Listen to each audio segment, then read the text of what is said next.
Quit कर जाएंगे तो उनको जोड़ दीजिएगा। हम लोग लाइव हैं सर। और विश्व आयुर्वेद मिशन के द्वारा आयोजित सर्वाइकल कैंसर अवेयरनेस मंथ के अवसर पर आयोजित इस विशेष कार्यक्रम में मैं डॉक्टर अवनीश पांडे आप सभी का बहुत बहुत स्वागत वंदन अभिनंदन करता हूं। सभी को प्रणाम। आज इस पैनल डिस्कशन में हमारे बीच में ऑर्गेनाइजिंग चेयरपर्सन के रूप में professor G S Tomar sir हमारे साथ जुड़े हुए हैं। आप प्रेसिडेंट हैं विश्व आयुर्वेद मिशन के। सर आपका बहुत बहुत स्वागत है इस कार्यक्रम में। साथ ही साथ हमारे साथ जुड़े हुए हैं डॉक्टर पूजा भारद्वाज मैम। आप farmer director general Ayush government of Uttarakhand. आपका भी इस कार्यक्रम में बहुत बहुत स्वागत करता हूं मैं।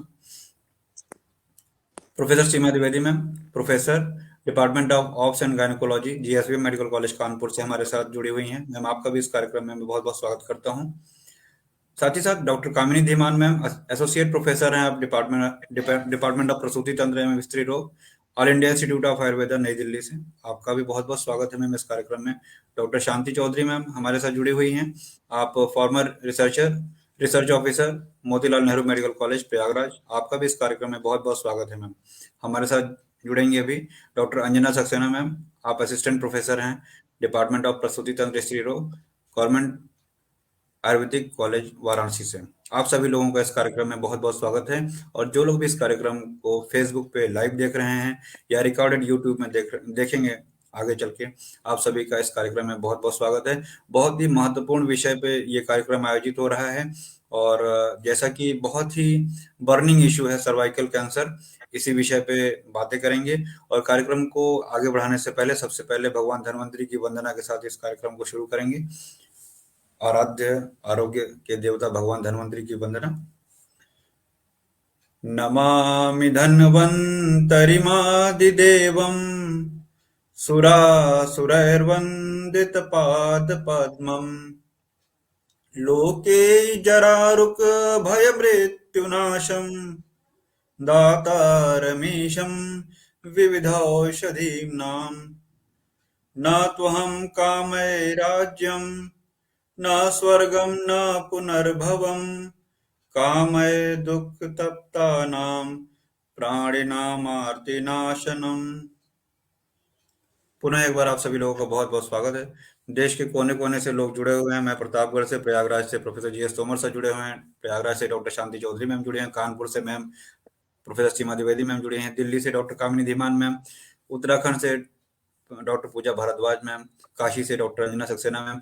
सभी लोग हमारे साथ जुड़े हुए हैं। और अधिक समय न लेते हुए मैं professor G S Tomar sir को सादर आमंत्रित करता हूं कि सर आप आएं और इस कार्यक्रम के विषय वस्तु पे अपने विचार रखें। Professor G S Tomar sir, बहुत बहुत स्वागत है सर आपका।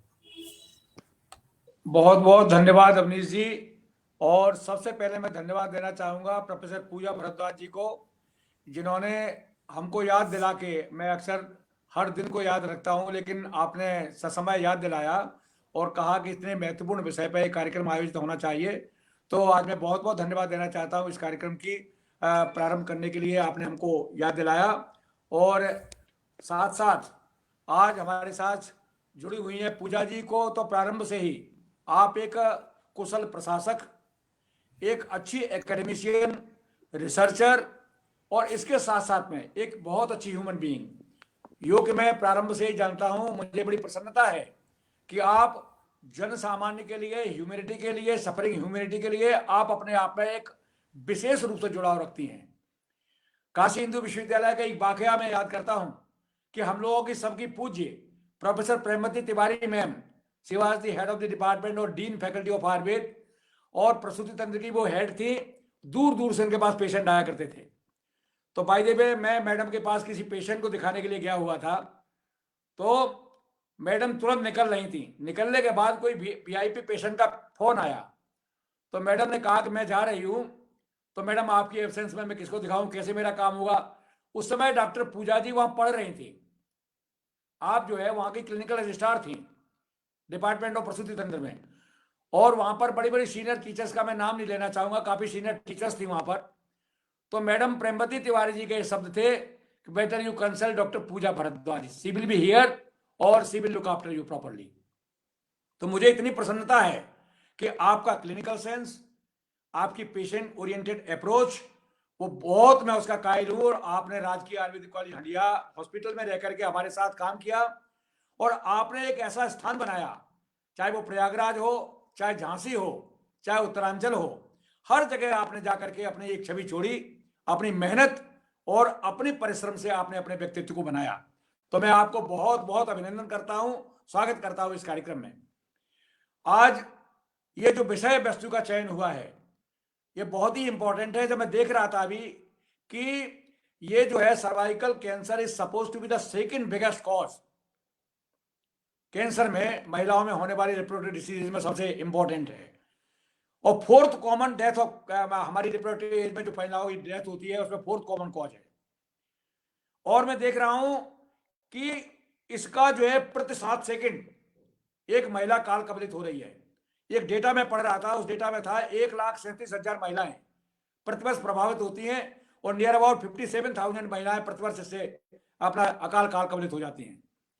इतनी महत्वपूर्ण व्याधि जिसके संबंध में ह्यूमन पेपिलोमा वायरस के बारे में जो बताया गया कि इसके कारण होता है, प्राइमरी कॉज यही है।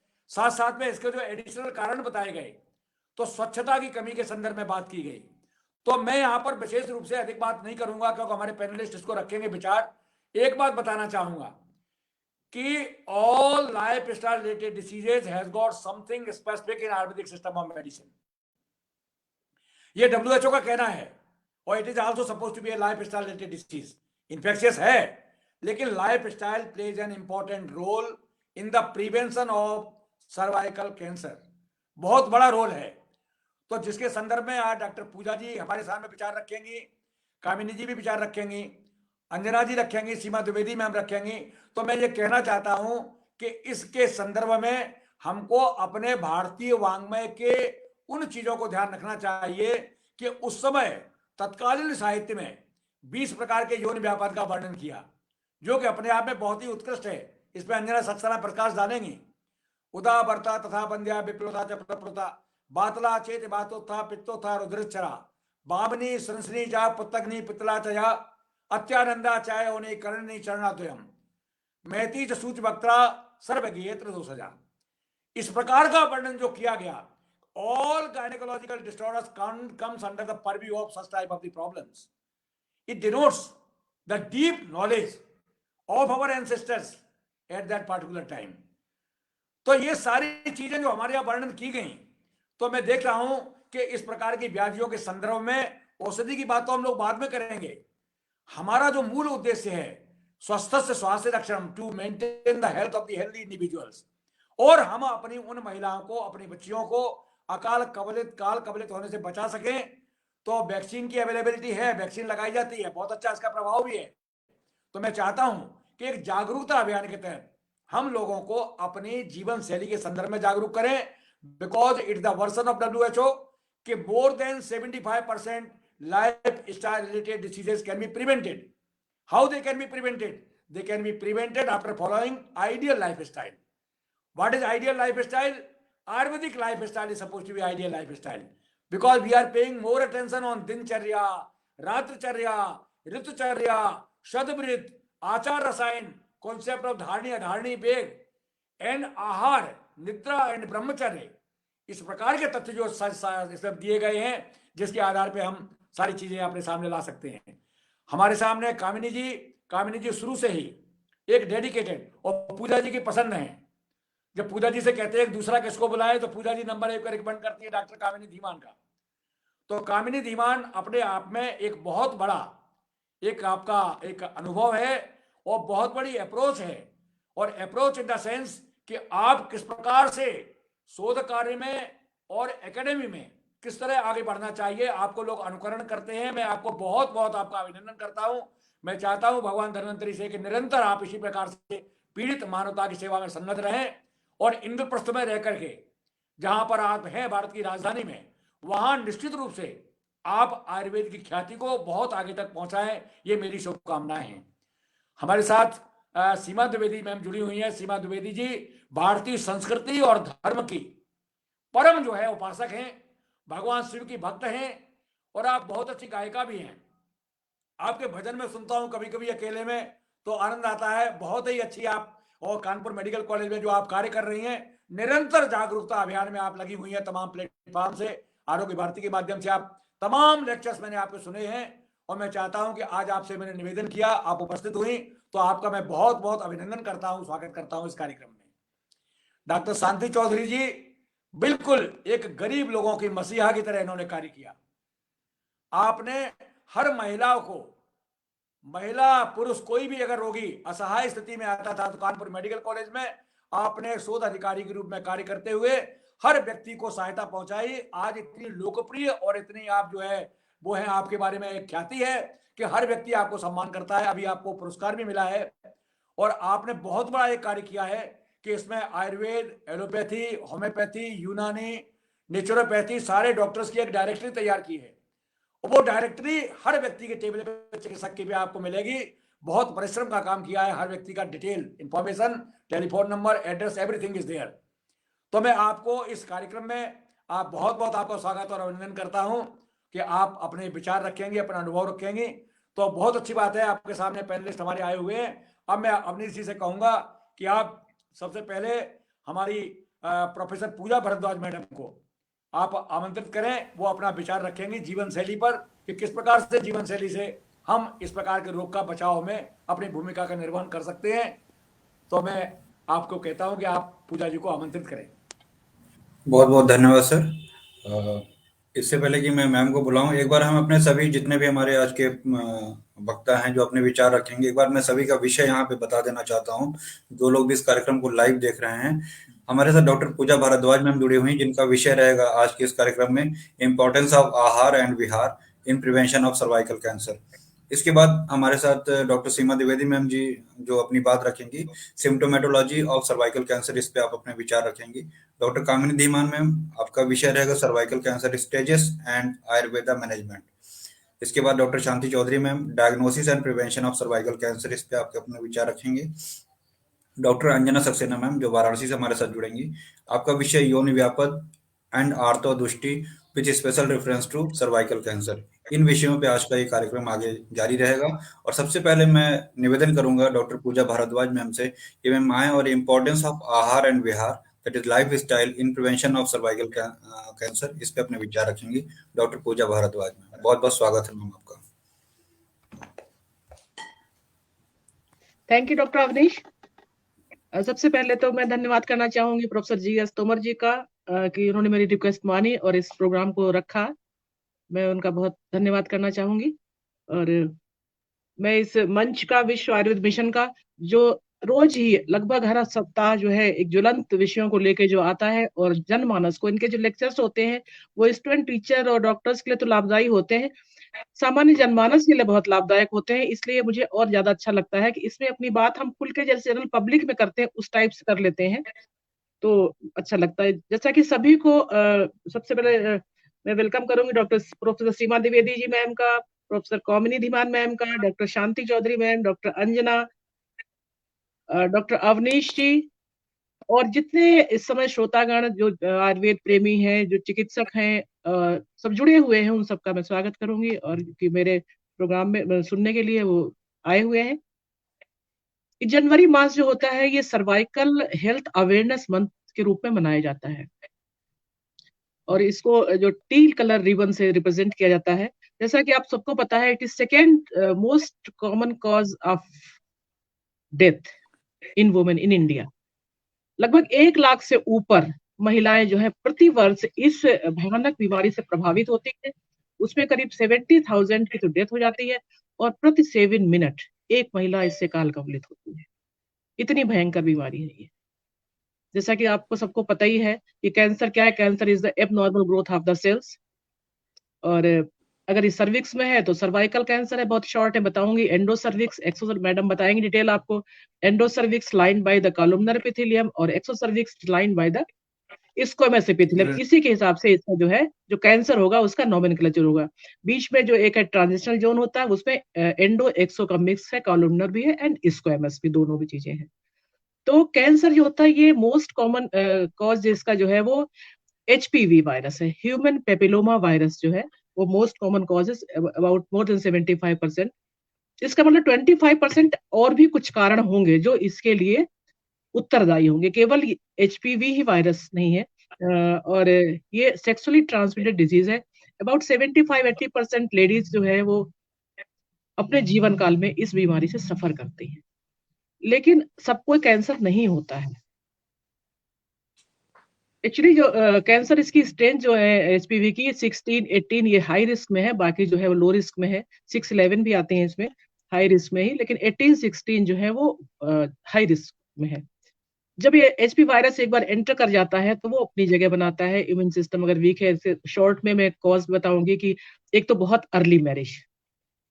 अगर हम आयुर्वेद की बात करें तो उसमें विवाह योग्य उम्र निर्धारित की गई है, उसमें अर्ली मैरिज कहीं नहीं आता। अगर यहीं से हम शुरू करते हैं तो early marriage is the most common cause of the HPV virus या सर्वाइकल कैंसर या अर्ली सेक्स बिलो 16 ईयर या within year of the menarche. अगर बच्ची जो है उसमें सेक्स में इंडल्ज होती है तो उसको होने के चांसेस बढ़ जाते हैं। बहुपत्यता, अगर बच्चे बहुत ज्यादा हैं, 4, 5, 6 बच्चे हैं तो चांसेस बढ़ेंगे। मल्टीपल सेक्स पार्टनर, अगर सेक्स पार्टनर बहुत ज्यादा है, एक से ज्यादा है, तो जितने ज्यादा होंगे उतने बीमारी के चांसेस बढ़ेंगे। अगर यहाँ पे हम बात करें तो अभी प्रोफेसर तोमर जी ने कहा था आहार, निद्रा, ब्रह्मचर्य। ब्रह्मचर्य का एकदम ये मतलब नहीं होता है कि एकदम ही एब्स्टिनेंस, ऐसा नहीं है, लेकिन कम से कम एक पार्टनर संग लॉयल रहो। अगर ये भी किया जाए तो उससे बचा जा सकता है। आहार के बारे में भी हम डिस्कस करेंगे ही करेंगे। एज के बारे में आयुर्वेद ने पहले ही कहा कि उसकी एज क्या होनी चाहिए, शादी की उम्र क्या होनी चाहिए, क्योंकि हमारे यहाँ जो है वो ओपन सेक्स तो इंडिया में नहीं अलाउड है, होना भी नहीं चाहिए, कहीं नहीं होना चाहिए। तो इसलिए अगर हम बहुत कम उसकी बात करें तो हम शादी के बाद ही इसका सोच सकते हैं। तो शादी की एज को बढ़ाना चाहिए, पहला बच्चा जो है वो थोड़ा लेट होना चाहिए। पुअर सोशियो इकोनॉमिक स्टेटस, अगर गरीबी है, महिला ठीक से भोजन नहीं पा रही है या उसको प्रॉपर ट्रीटमेंट नहीं मिल पा रहा है, ये सब नहीं हो पा रहा है, वो भी एक कारण बनता है। उसके अलावा पुअर हाइजीन है, अगर जेनाइटल हाइजीन वो ठीक से नहीं रखती है तो भी एक कारण हो सकता है। स्मोकिंग, धूम्रपान, ये भी एक बहुत बड़ा कारण। हमने सुना है कि धूम्रपान जो है, सुना क्या, यही कारण है कि लंग्स जो है वो इफेक्टेड होते हैं। कैंसर, लंग कैंसर का मुख्य कारण जो है स्मोकिंग है, लेकिन स्मोकिंग जो है सर्वाइकल कैंसर के लिए भी उत्तरदायित्व है। क्यों? क्योंकि जब इसके जो बाय प्रोडक्ट्स बनते हैं सिगरेट, इस टोबैको के, दैट इज एक्टिवेट कार्सिनोजेंस, और इसकी वजह से बीमारी फैलती है। दूसरा एक और है कि BRCA1 and BRCA2, these are 2 genes. Breast cancer 1 and breast cancer 2, 2 genes हैं। ये खाली ब्रेस्ट कैंसर के लिए उसके रिस्पॉन्सिबल नहीं होते अगर म्यूटेशन होता है, ये cervical cancer, ovarian cancer, prostate cancer, इन सब के लिए भी जिम्मेदार होते हैं। तो होता ये, जब टोबैको स्मोकिंग होती है, इसके बाय प्रोडक्ट्स बनते हैं, तो इसकी जो प्रॉपर्टी, ये क्या करते हैं, BRCA1, BRCA2 जीन्स जो है वो ओवर ग्रोथ को, एबनॉर्मल ग्रोथ को रोकते हैं। अगर ये इसके जीन्स मतलब म्यूटेशन हो गया और इससे प्रॉब्लम हो गई तो इसकी कैपेसिटी जो होती है उसकी खत्म हो जाती है। तो ये स्मोकिंग जो है BRCA1, BRCA2 की इस कैपेसिटी को खत्म कर देता है। तो स्मोकिंग, हर्पिस सिम्प्लेक्स जो होता है, अगर हर्पिस किसी पेशेंट को हो गया है तो वो भी उसके लिए उतना ही उत्तरदायी होता है। सेम प्रोसीजर BRCA1, BRCA2 का ही होता है। तो साइन सिम्टम्स मैडम बताएंगे डिटेल। मोस्ट कॉमन सिम्टम जो पेशेंट आपको प्रेजेंट करती है वो होता है कि bleeding during coitus, bleeding on touch, intermenstrual bleeding, white discharge, foul smell, इस टाइप के इससे पेशेंट जो है वो आपके पास आते हैं। और हम इन सब पे बहुत न जाके हम सीधे अपने टॉपिक पे आते हैं। स्टेजिंग पता ही, स्टेज 4 होती है, A1, 2, 3, 4, और 1 के भी A भी होते हैं। उन सबके जो है वो स्टेज 2 चीज से इंपॉर्टेंट होती है। एक तो जो है कैंसर कहाँ तक पहुंच गया है, दूसरा हमारी ट्रीटमेंट में एंड प्रोग्नोसिस में, दोनों को करने डिसाइड करने के लिए स्टेजिंग बहुत जरूरी होती है। उसके लिए बहुत इन्वेस्टिगेटिव प्रोसीजर होते हैं, वो सब नेक्स्ट टॉपिक में हमारे और अगले कुशल वक्ता बताएंगे। हमने जब बात की थी कि करीब 75% जो है वो 80%, मोर देन 80% जो एचपीवी वायरस होता है, लेकिन ये हर एक को नहीं होता है। एक बार जब वायरस एंटर करता है, अपना जगह बनाता है, तो नॉर्मली जो है 9 to 14 मंथ में ये वॉश आउट हो जाता है अपने आप। केवल 10% केसेस में ये इन्फेक्शन, एचपीवी इन्फेक्शन परसिस्ट करता है। उसमें से भी 10% में से भी केवल 2% जो होता है, 10% का भी 10% वो लेटेंट फेज में जाता है और प्रोडक्टिव में कन्वर्ट होता है। तो सोचने की बात है, 9 फिर 10 और उसका भी 10, उतने केसेस केवल जो है वो प्रोडक्टिव से कैंसर में कन्वर्ट होते हैं। तो कुछ तो और कारण है जिससे हम इसको रोक सकते हैं। तो 2 मुख्य कारण है। एक तो इन्वायरमेंटल फैक्टर, जिसको बहुत हम कंट्रोल तो नहीं कर सकते हैं। दूसरा जो है हमारी जीवन शैली, लाइफ स्टाइल, उसको हम जरूर चेंज कर सकते हैं।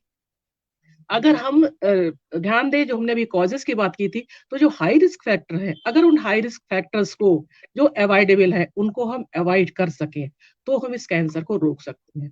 तो हाई रिस्क फैक्टर ऐसे कौन-कौन से हैं जिनको हम अवॉइड कर सकते हैं? एक तो हमारे पेरेंट्स, बच्चों के पेरेंट्स, लड़कियों के ध्यान दें इस चीज़ को कि वो बहुत जल्दी शादी ना करें, उनकी एक एज आने पे ही शादी करें। दूसरा, ये महिलाओं को भी सोचने का विषय है, पुरुषों के भी सोचने का विषय है कि दोनों इसके लिए उत्तरदायी हैं कि वो अपने पार्टनर के लिए जो है वो लॉयल रहें, मोनोगामी हो, पॉलीगामी ना हो। चाहे वो महिला हो, चाहे वो पुरुष हो। तो इस चीज़ का अगर ध्यान दिया जाए, जो हाइजीन है उसको मेंटेन किया जाए।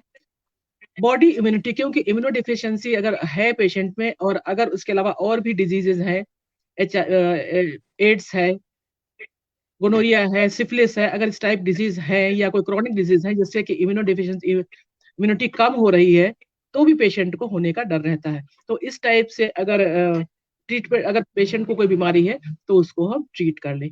यही एक डिजीज़ ऐसी है जिसका प्रिवेंशन है, जिसकी स्क्रीनिंग है और जिसका प्रॉपर ट्रीटमेंट है। और सबसे अच्छी बात, इस डिजीज़ तो अच्छी नहीं है लेकिन फिर भी इसकी सबसे अच्छी बात है कि बहुत टाइम लेती है डेवलप होने में, एटलीस्ट 10 इयर्स लेती है और बहुत टाइम हमारे पास होता है कि हम इसको डिटेक्ट कर लें।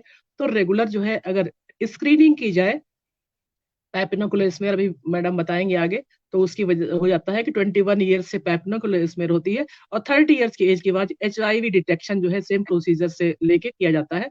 ये हो के हम पेशेंट को जो है वो बचा सकते हैं, अर्ली कर सकते हैं। प्रिवेंशन में अगर ऐसी डाइट का, एक तो ये हमारी विहार हो गया, उसमें जो है हम किस टाइप से रहें, सफाई से रहें, स्वच्छता से रहें, अपने पार्टनर के लिए हम सब जो है वो लॉयल रहें, इस टाइप से। और खाने में अगर vitamin A, D, E, C, flavonoid और कैरोटीन, इन सब का अगर बहुत सेवन किया जाए और इसके लिए मोस्टली जो है वेजिटेरियन आहार, जो वेजिटेबल प्लांट बेस्ड जो डाइट है, अगर उसको लिया जाए तो वो ज़्यादा इफेक्टिव है। दिस इज़ द है, मतलब रिसर्च का है ये, हुई है इसमें, तो ज़्यादा इफेक्टिव है कि जिसमें विटामिन डी के लिए हमने सुना है कि विटामिन डी जो है वो बोन्स के लिए बहुत है, लेकिन विटामिन डी जो है वो एंटी इन्फ्लेमेटरी इफेक्ट भी रखती है। तो जो डाइट हो, चाहे हमारी आयुर्वेद की औषधियाँ हो, जो कि शोधर है, उनका प्रयोग किया जाए, कैशोर गुग्गुलू है, कांचना गुग्गुलू है, तो शोधर औषधियाँ वो इफेक्टिव करेंगी।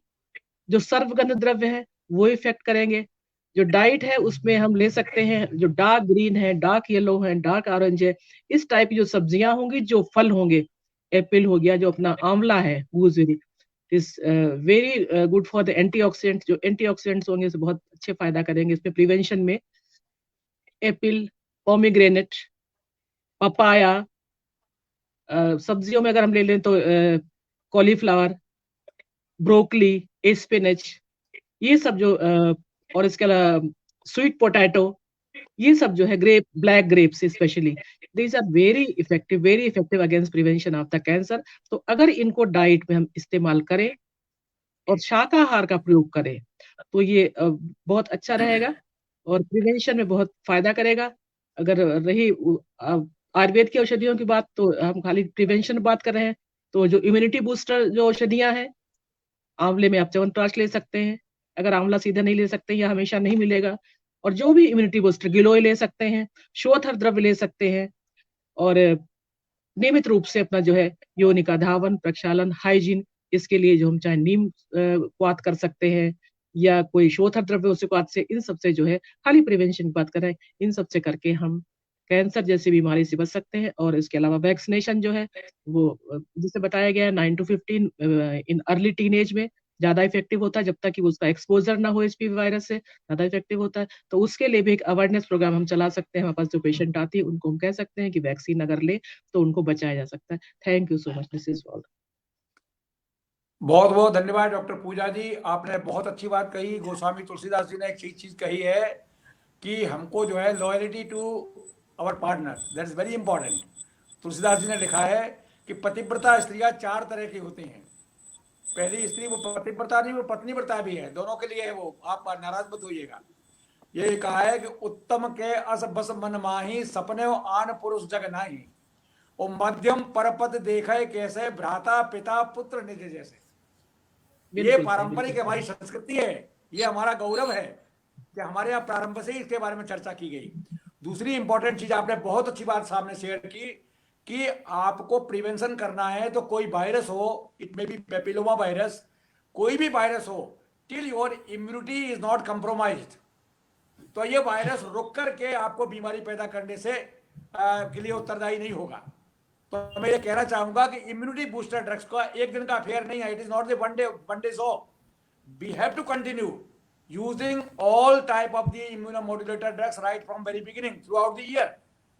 जैसे आपने कहा कि गिलोय घनवटी हुई, शतावरी suppose to be the best tonic for females, इनका प्रयोग करें।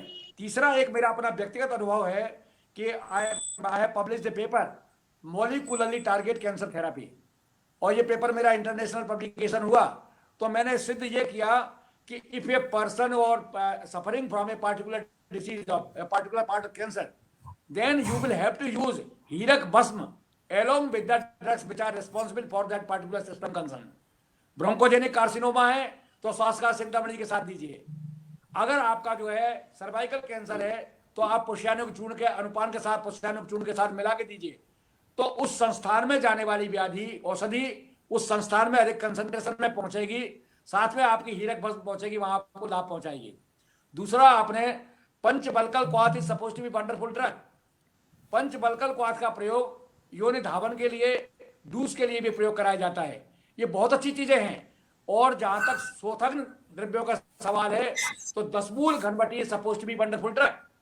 आइदर 10 मूल क्वाथ, 10 मूल अरिस्ट और 10 मूल घनवटी, so many drugs are there, जो कि हम लोग ट्रीटमेंट पोर्शन की बात करेंगे। और कांचना और गुगलू is suppose to be the boon for the Ayurvedic system of medicine. तो ये बहुत अच्छी बात है कि सर्वाइकल कैंसर को रोकने के लिए we will have to change the reversible factors. जो रिवर्सिबल चेंजेस कर सकते हैं, हम लोग रोक सकते हैं। अपनी हाइजीन को हम मेंटेन रख सकते हैं, अपनी डाइट को हम रिच कर सकते हैं, क्या हम खाएं क्या ना खाएं। आजकल का बच्चों का जो डाइटरी पैटर्न है वो भी चेंज हो रहा है। डिब्बा बंद फूड, चाहे नूडल्स, पिज्जा, बर्गर, ये सारी चीजों से हट करके हम ट्रेडिशनल फूड खाएं, शाकाहार की तरफ हम चलें, तो निश्चित रूप से इस प्रकार की बीमारी से भी अपने आप को बचा सकते हैं। बहुत बहुत धन्यवाद आपके बहुत महत्वपूर्ण उद्बोधन के लिए, इन लोगों को बहुत लाभ पहुंचाएगा। बहुत बहुत धन्यवाद पूजा जी अगेन। अवनीश जी, अब आप आमंत्रित करें प्रोफेसर सीमा द्विवेदी मैम को, जो कि कानपुर मेडिकल कॉलेज में गायनेकोलॉजी एंड ऑब्स्टेट्रिक्स में प्रोफेसर हैं। सीमा द्विवेदी जी को प्लीज। बहुत बहुत धन्यवाद सर। मैं निवेदन करूंगा प्रोफेसर सीमा द्विवेदी मैम से कि मैम आप आए और सिम्टोमेटोलॉजी ऑफ सर्वाइकल कैंसर इस विषय पे अपना उद्बोधन रखें। प्रोफेसर सीमा द्विवेदी मैम, बहुत बहुत स्वागत है। समस्त वक्तागणों को एवं श्रोतागणों को मेरा नमस्कार, अभिवादन और अभिनंदन, और बहुत बहुत आभार और धन्यवाद प्रोफेसर जीएस तोमर सर का, जो कि हमारे अभिभावक भी हैं, मार्गदर्शक भी हैं, और डॉक्टर अवनीश जी का, आपको भी बहुत बहुत धन्यवाद। कितने सुंदर शब्दों में सर ने व्याख्या की है हमारे भारतीय संस्कृति की, कि आरोग्यता इसके मूल में है, इसके संस्कारों में है। हमने ऋतुचर्या की, भोजनचर्या की, दिनचर्या की बात की। आगे बढ़े तो सर्वाइकल कैंसर में आवश्यकता है यौनचर्या की। एक पतिव्रता धर्म की जो व्याख्या है, ये एक स्त्री को न जाने कितने रोगों से बचाती है, क्योंकि हम लोग जानते हैं कि सेक्सुअली ट्रांसमिटेड डिजीजेस बहुत अधिक मात्रा में है और एक स्त्री उन सबसे बचती है। और जैसा पूजा मैडम ने बहुत सुंदर तरीके से बताया कि क्या क्या आधार है और कारण है सर्वाइकल कैंसर का, तो उसमें एक प्रमुख कारण एचपीवी वायरस है, प्लस सेक्सुअली ट्रांसमिटेड यौन जनित रोग भी हैं, जो कि एक महिला को प्रोन करते हैं कि वो पीड़ित हो जाए कैंसर से आगे चल के। तो यौन शुचिता का बहुत ही अधिक महत्व है। अब हम बात करते हैं कि पता कैसे चले कि सर्वाइकल कैंसर है, क्या लक्षण होते हैं इसके, क्या हर महिला को हो सकता है, अनुपात क्या है। तो आंकड़े बताए मैडम ने कि लगभग 1 लाख में 23 महिलाएं ये इससे पीड़ित हो सकती हैं, और विश्व में जितनी महिलाएं पीड़ित हो रही हैं उनमें हर चौथी महिला में एक महिला भारतीय है। तो ऐसे क्या कारण है कि महिलाएं इसके चपेट में आ जा रही हैं, उसकी भी मैडम ने चर्चा की कि यदि जल्दी शादी हो जाए, जल्दी बच्चा हो, ज्यादा बच्चा हो, अगर यौन शुचिता नहीं है, अनेक यौन संबंधित पार्टनर्स हों, या फिर स्मोकिंग करती हो वो, और या उसने यौन स्वच्छता नहीं रखी, शुचिता और स्वच्छता दोनों जरूरी है, तो ये महिलाएं बहुत प्रोन है कि इन्हें कैंसर हो सकता है। और लक्षण क्या है? सबसे बड़ी चीज ये है कि इसमें शुरुआती दौर में किसी भी प्रकार का जब ये बीमारी शरीर में पनप रही होती है तो कोई भी लक्षण नहीं होता। इसको पनप करके अपने पूरे स्वरूप में, आसुरी स्वरूप में आने में लगभग 10 से 15 साल लग जाते हैं। यानी हमारे पास इतना सारा समय है, 10 साल का समय है जिसमें ये बीमारी पनप रही है, और अगर हमने जानकारी कर ली, जान लिया कि ये बीमारी है शरीर में, तो इसका उचित निदान और इलाज समय पे हो सकता है। तो शुरू में जैसा आपने देखा कि यूजुअली 30-35 साल में ये बीमारी पनपनी शुरू हो जाती है, और अब तो हम देख रहे हैं कि यौन शुचिता और वो स्वच्छता की यदि कमी है तो 20-22 साल में ही ये बीमारी बननी शुरू हो जा रही है, और 30-35 साल तक आते आते हमें कैंसर की, और वो भी एडवांस कैंसर की महिलाएं आजकल ओपीडी में मिल रही हैं। तो हमें किन चीजों का ध्यान रखना है? जो हम समय पे इसकी जानकारी कर लें, तो उसके लिए जरूरी है समय समय पर पैप स्मीयर की जांच। अगर एक महिला सेक्सुअली एक्टिव हो गई है, यौन संबंधों में यदि है, तो समय पर उसको पैप स्मीयर यानी एक ऐसी जांच जो बच्चेदानी के मुहाने से लिया जाता है स्मीयर, और माइक्रोस्कोप के अंदर वो सेल्स देखते हैं, और अगर उसमें कोई कमी दिखती है तो समय रहते उसका निदान हो जाता है। अब ये बीमारी जब हो गई किसी को, तो किस तरह से पता चलेगा कि हाँ इसकी संभावना हो सकती है?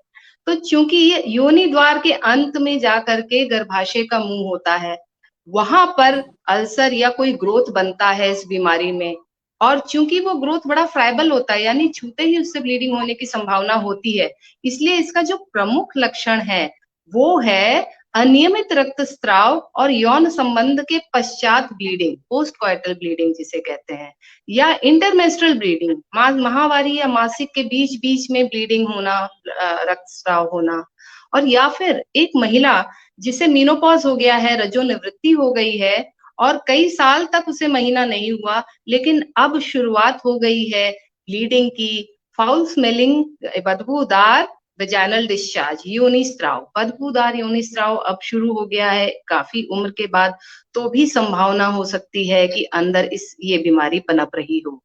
तो यूजुअली यंग महिलाओं में ये नहीं होता था, इसकी उम्र लगभग 50-60 साल होती थी, लेकिन आजकल हम अपने जब ओपीडी में देख रहे हैं तो अब काफी यंग महिलाओं में भी हमें एडवांस कार्सिनोमा देखने के लिए मिल रहा है। तो ये नॉर्मली जो बच्चेदानी का मुंह होता है वो पिंक, हेल्दी और यूनिफॉर्म होता है, समतल सतह होती है उसकी, लेकिन इस बीमारी में उसमें एक आपको एक ट्यूमरस ग्रोथ दिखने लगती है, या फिर एक अल्सर नजर आता है। और यूजुअली ये बीमारी फैलती कैसे है? बच्चेदानी के मुहाने से ये योनि द्वार पे फैल सकती है, आगे पेशाब का थैला है, पीछे पखाने का थैला है। तो यदि ये आगे फैलती है तो पेशाब से संबंधित, ब्लैडर से संबंधित, यूरिनरी ब्लैडर से संबंधित सिम्टम्स हो सकते हैं, जल्दी जल्दी पेशाब लगना, या फिर पेशाब और ये निचले हिस्से में दर्द होना, और यदि पखाने की तरफ, रेक्टम की तरफ ये फैलता है तो फिर डायरिया या लैट्रिन के रास्ते ब्लीडिंग होना, और पेट में हल्का हल्का दर्द होना, और ये दर्द कमर में भी जा सकता है अगर ये बीमारी पीछे फैलते हुए आपके सैक्रल प्लेक्सस को या यूट्रोसैक्रल लिगामेंट्स को अगर ये इन्वॉल्व करती है, पीछे के जो तंतु हैं, जो नर्व प्लेक्सस हैं, तो कमर में भी दर्द हो सकता है। फैलती कैसे है? कैंसर आप लोग जानते हैं कि ये एक जगह सीमित रहने वाली बीमारी नहीं है। एक बार इसकी शुरुआत हुई, ट्यूमर बना, तो ये फिर दिनों दिन, रातों रात और फैलने लगेगा आसपास के संपूर्ण इलाके में, और धीरे से जब इसकी मेटास्टेसिस होगी तो ये शरीर के अन्य हिस्सों में भी फैलने लगेगा, और इसी आधार पे इसकी स्टेजिंग होती है कि ये बीमारी शरीर में कितना फैल चुकी है, और उसके फैलाहट के अनुरूप ही इसके सिम्टम्स होते हैं। यानी अगर ये लोकली कन्फाइंड है, सिर्फ आपके बच्चेदानी के मुहाने पर ही है ये, तो फिर लोकल सिम्टम्स होंगे, यानी ब्लीडिंग, अनियमित रक्तस्राव और बदबूदार योनि द्वार से स्राव, या फाउल स्मेलिंग वेजाइनल डिस्चार्ज, ये तो लोकल सिम्टम्स हैं। लेकिन जब ये लोकली फैलने लगती है आगे, जैसे मैंने आपको बताया था कि अगर ये ब्लैडर की तरफ फैल रही है या पीछे आपके मल द्वार की तरफ फैल रही है, तो उससे संबंधित लक्षण होंगे। और फिर ये स्प्रेड करती है आपके, इसका लिम्फेटिक स्प्रेड होता है और ब्लड स्ट्रीम से स्प्रेड करते हुए ये बाकी लिम्फ नोड्स की तरफ भी जाती है, और उसके अलावा आपके बोन्स में, आपके लिवर में, आपके लंग्स में, यहाँ तक जब एकदम एडवांस स्टेज में ये पहुंचने लगती है बीमारी, तो उससे संबंधित भी लक्षण शरीर में उत्पन्न होने लगेंगे। उससे पहले वजन का गिरना, भूख न लगना, कई बार जब ये वेन्स में जाकर के ट्यूमरस मास और लिम्फेटिक चैनल्स को ब्लॉक करते हैं तो पाँव में सूजन आ जाती है। किनारे किनारे, बच्चेदानी के किनारे जब ये स्प्रेड करने लगता है तो यूरेटर यानी पेशाब की नलिका, उसको भी बाधित कर देते हैं, तो दोनों किडनियों में सूजन आने लग जाती है। ये सब एडवांस बीमारियां हैं, यदि शुरुआत में ध्यान नहीं दिया गया और इतनी आगे अगर ये बीमारी फैली तो ये इस प्रकार से किडनी को भी चपेट में लेने लगती है, और अंततः एक महिला की मृत्यु अत्यधिक रक्तस्राव, एनीमिया, या फिर उसके रीनल फेलियर के कारण, और या अगर ध्यान नहीं दिया गया और बढ़ती गई बीमारी, तो इससे क्या, बच्चेदानी का मुहाना बंद हो जाता है, तो बच्चेदानी के अंदर पस पड़ने लगता है, और वो पस अगर पेट में बढ़े और पेरिटोनाइटिस करे तो पेशेंट सेप्सिस और सेप्टिसीमिया में जा सकता है। तो आपने देखा कि ये कितनी बुरी तरह एक महिला के स्वास्थ्य को चपेट में लेती है, और लोकल सिम्टम्स से होते हुए पूरे शरीर के किस अंग को कैसे प्रभावित कर रही है, उससे संबंधित इसमें सिम्टम्स और प्रॉब्लम्स हो सकती हैं। तो इसीलिए जैसा मैडम ने बहुत खूबसूरती से बताया कि प्रिवेंशन बहुत आवश्यक है, कि समय पे वैक्सीनेशन हो, समय समय पे बच्चेदानी के मुहाने की जांच हो, ताकि समय पर ही हम, जब ये लोकली कन्फाइंड है यानी अपने क्षेत्र में सीमित है जब ये बीमारी, तब हम इस बीमारी का पता कर लें और समय रहते इसका उचित इलाज कर लें। और इसके लिए बहुत आवश्यक है कि हम अपने नव युवतियों को, एडोलेसेंट्स को स्कूल में न सिर्फ कैंसर अवेयरनेस बल्कि सेक्स एजुकेशन भी दें, कि वो यौन शुचिता का और यौन स्वच्छता का पालन करें, मेंस्ट्रुअल हाइजीन का भी एक प्रॉपर एजुकेशन दें। इस सब अवेयरनेस की बहुत जरूरत है, और मैं बहुत बहुत आभार व्यक्त करूंगी विश्व आयुर्वेद मिशन का, तोमर सर का, अवनीश जी का और सारे वक्तागणों का, कि जो उन्होंने ये इतना सुंदर इनिशिएटिव लिया। जागरूक करने की बहुत आवश्यकता है जनता को। सिर्फ योनि द्वार से अगर ब्लीडिंग हो रही है तो सिर्फ कैंसर ही कारण नहीं हो सकता, अन्य भी बहुत सारे कारण हैं, इसीलिए प्रॉपर जांच और प्रॉपर सलाह जरूरी है, क्योंकि अन्य कारणों में हो सकता है कि फाइब्रॉइड पॉलिप हो, या फिर प्रेगनेंसी रिलेटेड कोई एबनॉर्मेलिटीज हो, गर्भाशय में अन्य कोई ट्यूमर, अन्य कोई समस्या हो, बहुत सारे ऐसे कारण हो सकते हैं, ट्यूबरक्लोसिस हो सकता है, कोई लोकल इन्फेक्शन हो सकता है। तो एकदम से महिला घबरा ना जाए कि हाँ कोई एबनॉर्मल ब्लीडिंग हो रही है तो कैंसर ही होगा, ऐसा नहीं है, अन्य बहुत सारे कारण हो सकते हैं। तो उन सब कारणों की भी पड़ताल उचित जांचों के द्वारा जरूरी है। तो बहुत बहुत धन्यवाद, नमस्कार आप सबका। अवनीश जी बहुत धन्यवाद, तोमर सर आपका बहुत बहुत धन्यवाद। बहुत बहुत धन्यवाद प्रोफेसर सीमा जी, आपने निश्चित रूप से बहुत सरल भाषा में जन सामान्य के लिए, विद्यार्थियों के लिए, टीचर्स के लिए आपने बहुत अच्छा प्रकाश डाला कि आपको इन समस्याओं का अगर कोई परेशानी आपको सामने देखने को मिलती है तो we must be alert, we must pay attention, क्योंकि जब तक रोग बढ़ जाएगा, अगर वो एडवांस स्टेज में पहुंच जाएगा तो इसको कंट्रोल करना बहुत मुश्किल होगा। इसलिए हमारे यहाँ कहा गया है कि संचय अपहरता दोषा लभंते नोत्तरागति। हर डिसीज की 6 स्टेजेज होती हैं, उन 6 स्टेजेज में पहली स्टेज होती है संचय अवस्था, और दूसरा प्रकोप, प्रसर, स्थान, संशय, व्यक्ति और भेद। तो if you diagnose the disease in a primitive condition या प्रिमिटिव स्टेज, तो we can control the disease very successfully, that is very important. तो आपने बहुत अच्छी चीजें बताई आपके सामने कि कैंसर किस प्रकार से, बहुत अच्छी बात है, समय भी रहता है। अगर हम जागरूक रहेंगे तो अपने खान पान को नियंत्रित रखेंगे तो इस घातक बीमारी से अपने आप को हम बचा सकते हैं। और ये जहां तक मेरा पर्सनल सोचना है कि ये HIV से भी ज्यादा डेंजरस इसका वायरस होता है, तो इसको हमें बड़े सीरियसली लेना होगा, जिससे हमारी नवयुवतियों को आज के बदलते हुए परिवेश से हम पुनः भारतीय परिवेश में भारतीय संस्कृति की तरफ लेकर के आए और उनके स्वास्थ्य की रक्षा कर सकें। बहुत बहुत धन्यवाद आपके उद्बोधन के लिए, और आपने समय पर अपना उद्बोधन दिया और अपने व्यस्त समय में समय निकाला, इसके लिए बहुत बहुत धन्यवाद। डॉक्टर अवनीश जी, अब आप आमंत्रित करिए डॉक्टर कामिनी धीमान जी को, वो अपने विचार हम लोगों के साथ साझा करें। अवनीश जी। Yes, sir. I would like to request Dr. Kamini Dhiman ma'am. Ma'am, please discuss your topic cervical cancer stages and Ayurveda management. आपका बहुत बहुत स्वागत है मैम। मैम अनम्यूट कर लीजिएगा प्लीज। नमस्कार तोमर सर, बहुत बहुत धन्यवाद। आपने याद किया, फिर से हमें इनवाइट किया इस आपके प्रोग्राम में। पूजा मैडम नमस्कार आपका। शांति मैडम, हम थोड़े दिन पहले मिल चुके हैं, नमस्कार मैडम।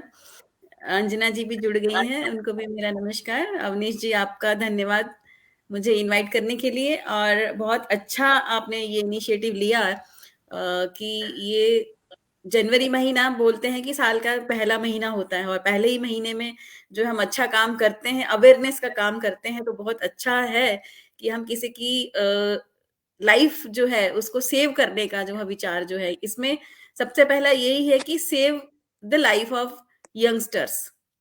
क्योंकि सर्वाइकल कैंसर ऐसी चीज है कि सबसे अच्छा इसमें बोला है कि प्रिवेंटिव एस्पेक्ट, जैसे मैडम ने बता दिया सारा कि प्रिवेंटिव एस्पेक्ट क्या हो सकता है इसका, और इसकी जैसे वैक्सीन भी बन चुकी है। और अब इस समय जो सब लोग जैसी बीमारी से जूझ रहे हैं, सबको मालूम है कि क्या वायरस होता है, और वायरस से बचने के लिए आपकी इम्यूनिटी सही होनी चाहिए। कुछ वैक्सीन्स होती हैं, तो ये अब बहुत सारी अवेयरनेस लोगों में ऑलरेडी हो चुकी है। तो ये सर्वाइकल कैंसर भी एक ऐसी चीज है कि जिसकी वैक्सीन भी बनी है, जिसके प्रिवेंटिव एस्पेक्ट्स भी हो सकते हैं, लेकिन कुछ स्टेजेस भी इसकी होती हैं। जैसे अभी मैडम ने बता दिया, कुछ सिम्टम्स बता दिए कि अलग अलग प्रकार के सिम्टम्स हो सकते हैं, लेकिन ये सिम्टम्स जैसे मैडम ने बोला कि एकदम से तो नहीं होंगे, धीरे धीरे बीमारी होगी, और बीमारी होते होते समय लगेगा। तो सबसे पहला मैं ये बोलना चाहूंगी कि सर्विक्स मतलब क्या सर्वाइकल कैंसर होता क्या है। तो सर्विक्स एक ऐसी स्ट्रक्चर है बॉडी में कि पूरा रिप्रोडक्टिव सिस्टम जो सिस्टम है बॉडी में, उसका एक एंट्री पॉइंट है कि यूट्रस के अंदर कोई चीज जाना, वहां से कोई चीज निकलना, वो उसके थ्रू ही होगा। चाहे मेंस्ट्रुअल ब्लीडिंग होगी, चाहे डिस्चार्ज है, चाहे बेबी डिलीवरी होना, या डिलीवरी के बाद ब्लीडिंग होना, कुछ भी होता है तो वो सर्विक्स के थ्रू होता है।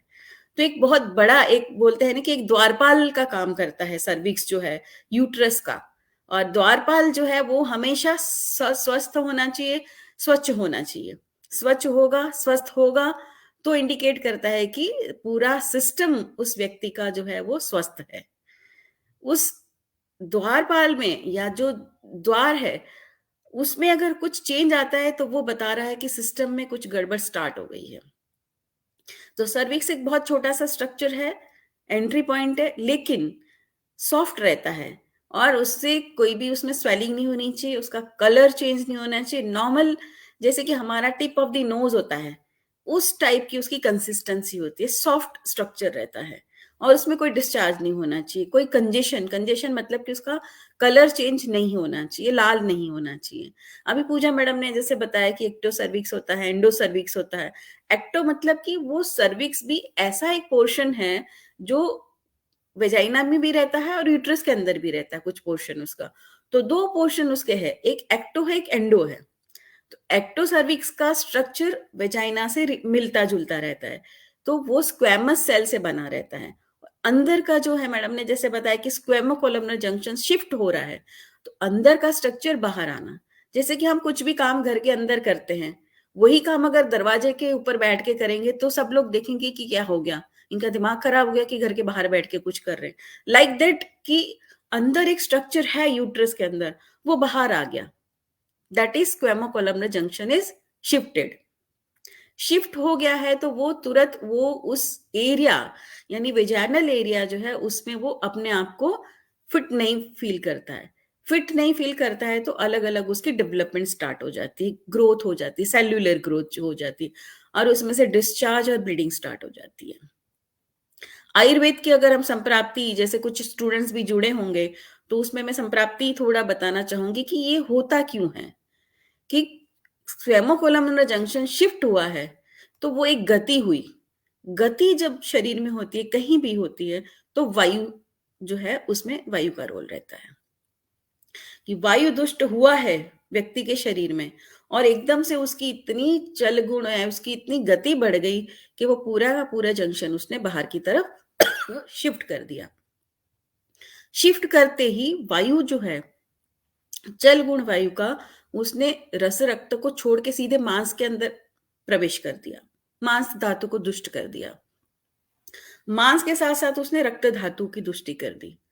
तो वातादेव मांसक असृक्च दृष्टा ये बताया है आयुर्वेद में कि वायु जो है मांस और असृक को दुष्ट करता है। उसको दुष्ट किया तो उसमें से श्राव हुआ, यानी और आगे जाकर उसमें कफ भी जुड़ा, रक्त भी जुड़ा और पित्त भी जुड़ गया, यानी सन्निपातज व्याधि है। तो जहां सन्निपातज व्याधि होती है तो हमेशा कष्ट साध्य होती है। तो कष्ट साध्य होने से पहले, कष्ट साध्य है लेकिन आगे आगे धीरे धीरे उसके स्टेजेस जो है वो बढ़ती जा रही। जैसे अभी एक मैडम ने बताया कि वो धीरे धीरे पेरिटोनियम में जाएगा, यूरेटर में जाएगा, बाकी उसकी एक्सटेंशन होगी, एडजॉइनिंग स्ट्रक्चर्स में वो फैलेगा। तो अलग अलग आगे की स्टेजेस है, ठीक है। तो जो एक्टो सर्विक्स में हो रहा है और एंडो सर्विक्स में हो रहा है, वो दोनों उसके अलग अलग टाइप है, ठीक है। तो हिस्टोपैथोलॉजिकल जब हम देखते हैं तो बाहर का जो पोर्शन है सर्विक्स में जो हुआ है उसमें 3 प्रकार का ये कार्सिनोमा होता है, large cell keratinizing, large cell non keratinizing और स्मॉल सेल। तो स्मॉल सेल जो कार्सिनोमा होता है वो बहुत नटोरियस होता है और उसका प्रोग्नोसिस ठीक नहीं होता है।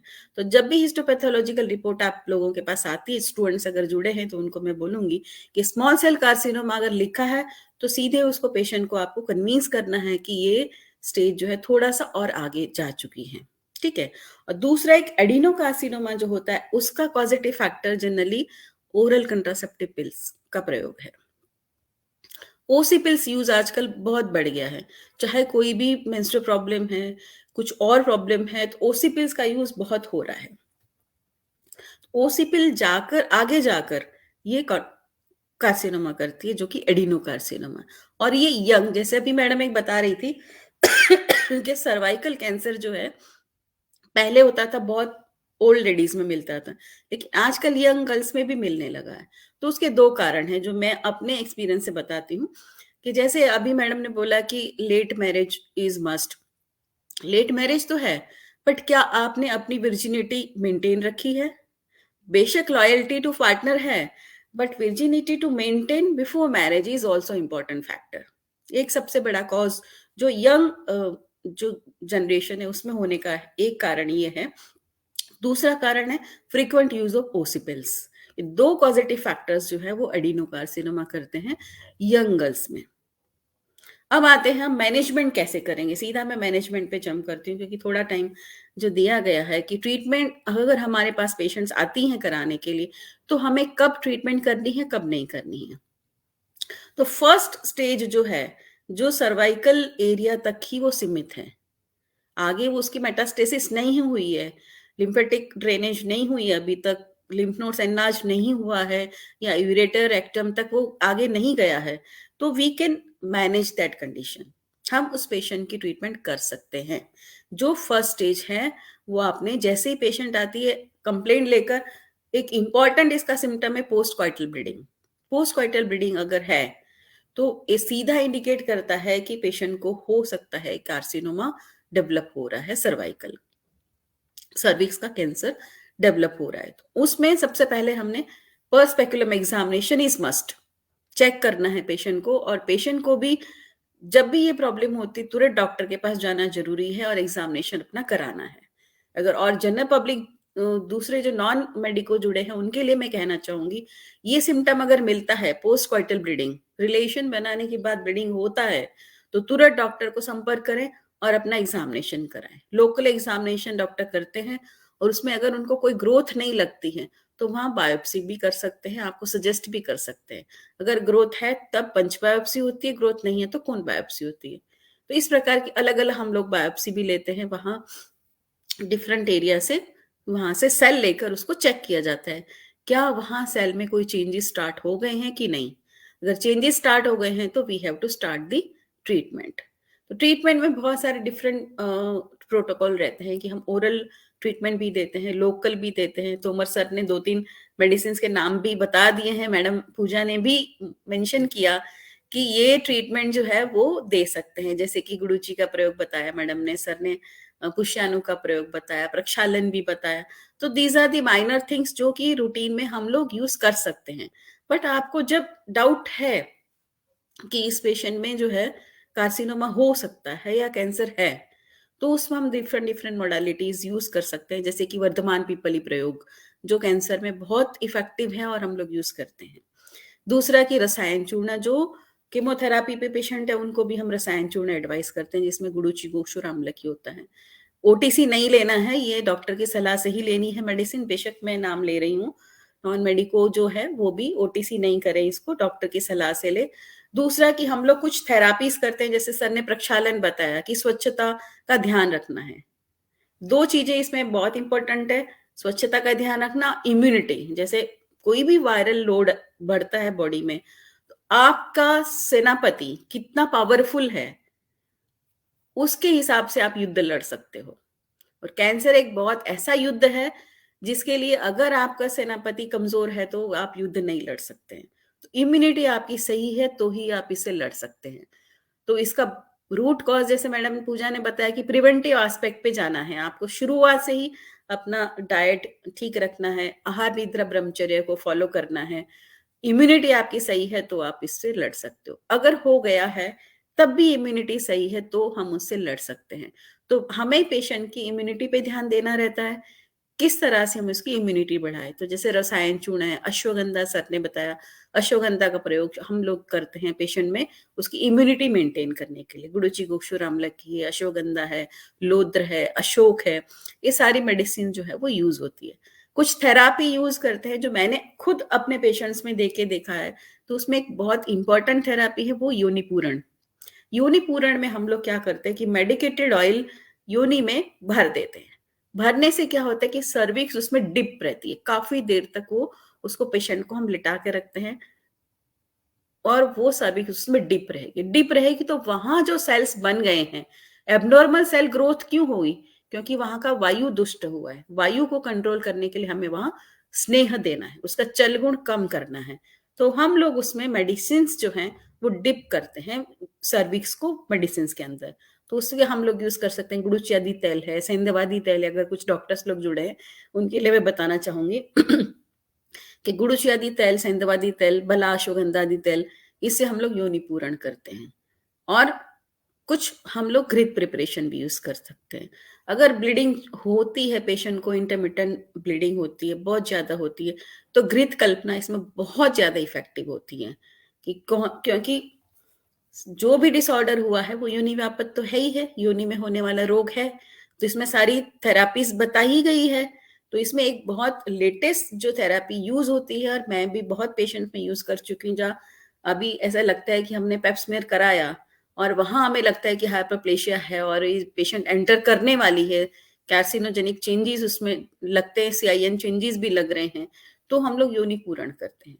योनि पूरण से क्या होगा कि वहां के जो एबनॉर्मल सेल्स हैं वो डिसेपेयर होना स्टार्ट करते हैं, क्योंकि वहां का इम्यूनिटी एकदम से डेवलप हो जाती है, सर्विक्स की जो इम्यूनिटी ठीक होती है, और जो स्क्वेमा कॉलमनर जंक्शन शिफ्ट हुआ था वो भी अंदर की तरफ चला जाता है और सर्विक्स एकदम हेल्दी हो जाती है।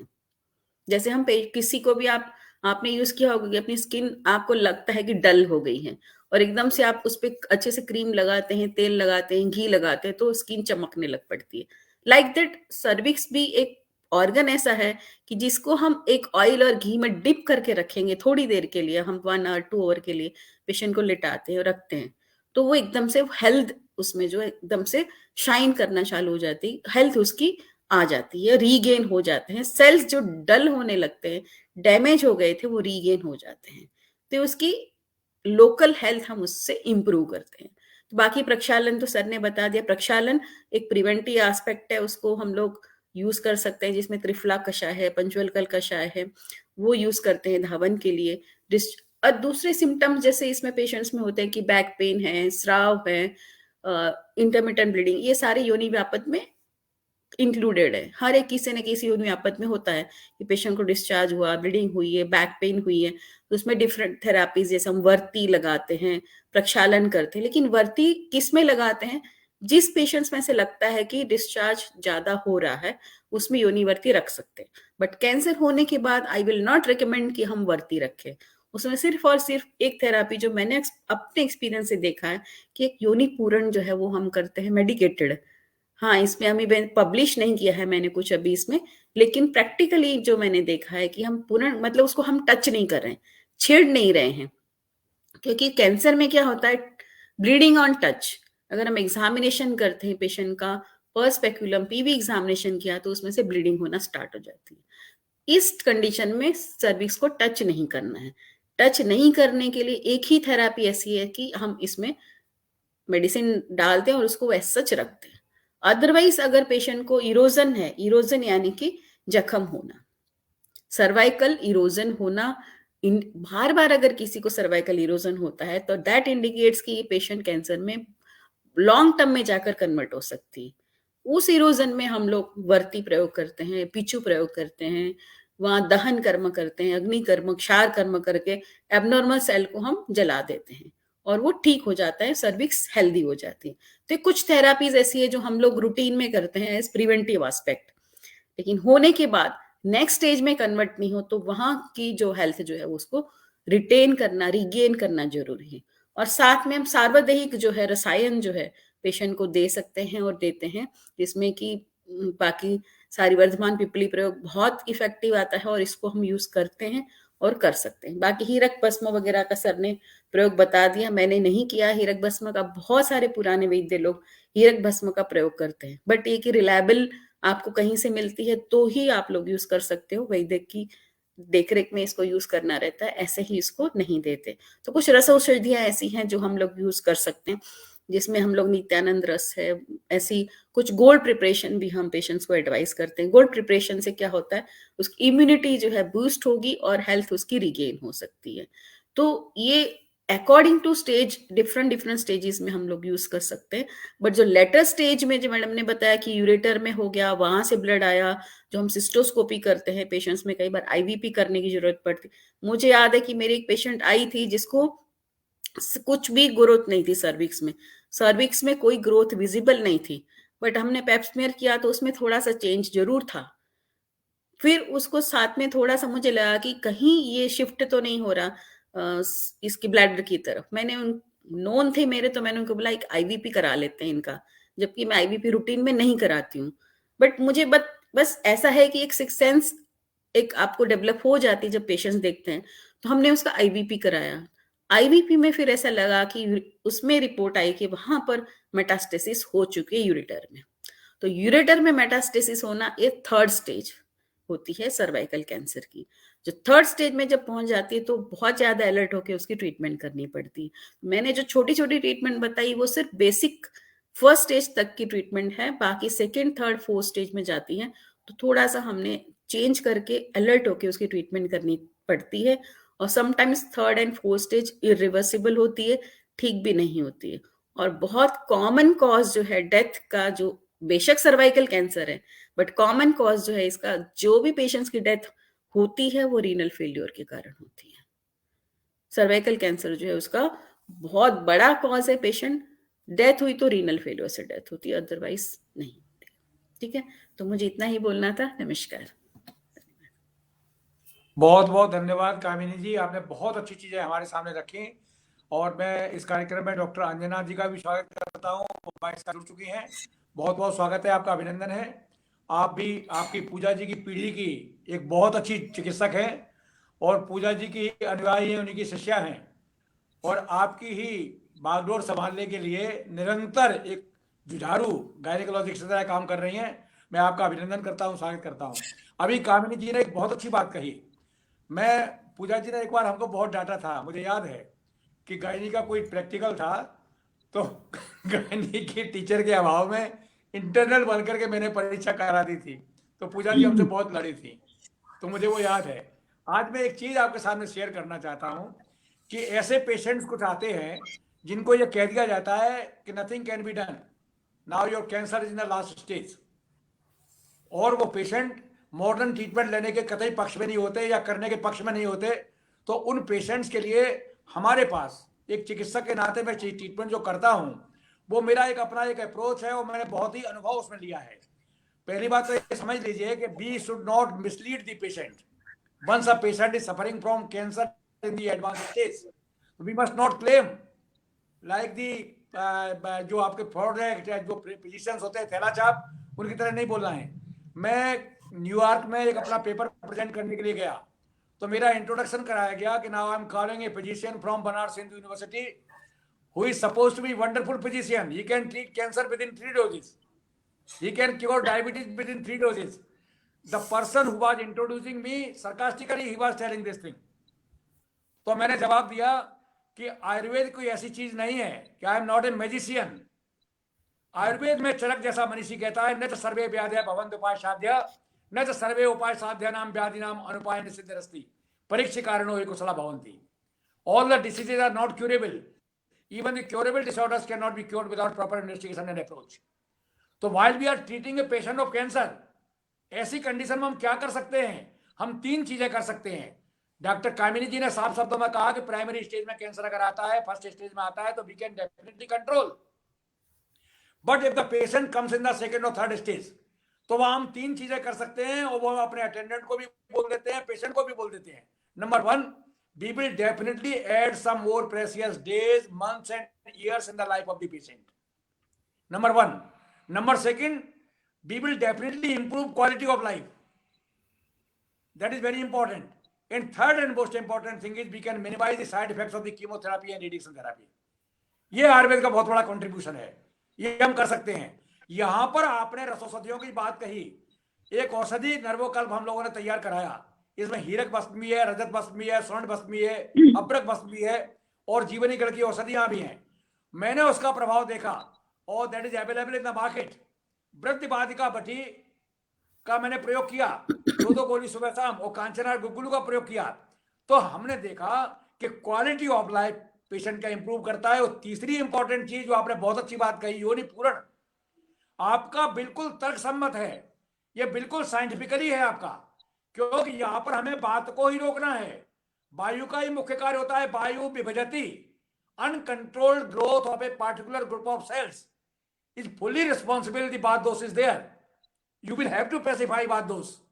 और बात के लिए आपके हिसाब शब्दों में कहा गया है, तेल से बढ़कर के कोई उत्तम औषधि नहीं है। पित्त के लिए घृत, बात के लिए तेल और कफ के लिए मधु। तो हमको शरीर जानाम देशानाम क्रमेण परमौषधम बस्तिर विरेको वनम तथा तेलम घृतम मधु। तो ये बहुत अच्छी बात है। तो मैं इन पेशेंट्स को ट्राई किया बृहत बात चिंतामणि रस, तो इस उद्देश्य को लेकर के वायु विभजति, और मैंने देखा कि we got wonderful results after giving बृहत बात चिंतामणि रस। The recovery of the patients is very fast. तो इसको आप अपने, चूंकि एक अच्छी रिसर्चर हैं, तो आप अपने ध्यान में रखकर अगर इसको सोच के विचार करके इसको अगर अपनी चिकित्सा में लाएं, तो मैं व्यक्तिगत रूप से जो उन पेशेंट्स को ट्राई कर रहा हूं, patients of the suffering from cancer of other parts, उनको मैं इसका प्रयोग करता हूं। सेकेंडरी मेटास्टेसिस जहां हो गया है, तो that is the terminal stage of the patient, तो वहां पर केवल डिस्क्रेडिट आयुर्वेद को देने की बात नहीं है।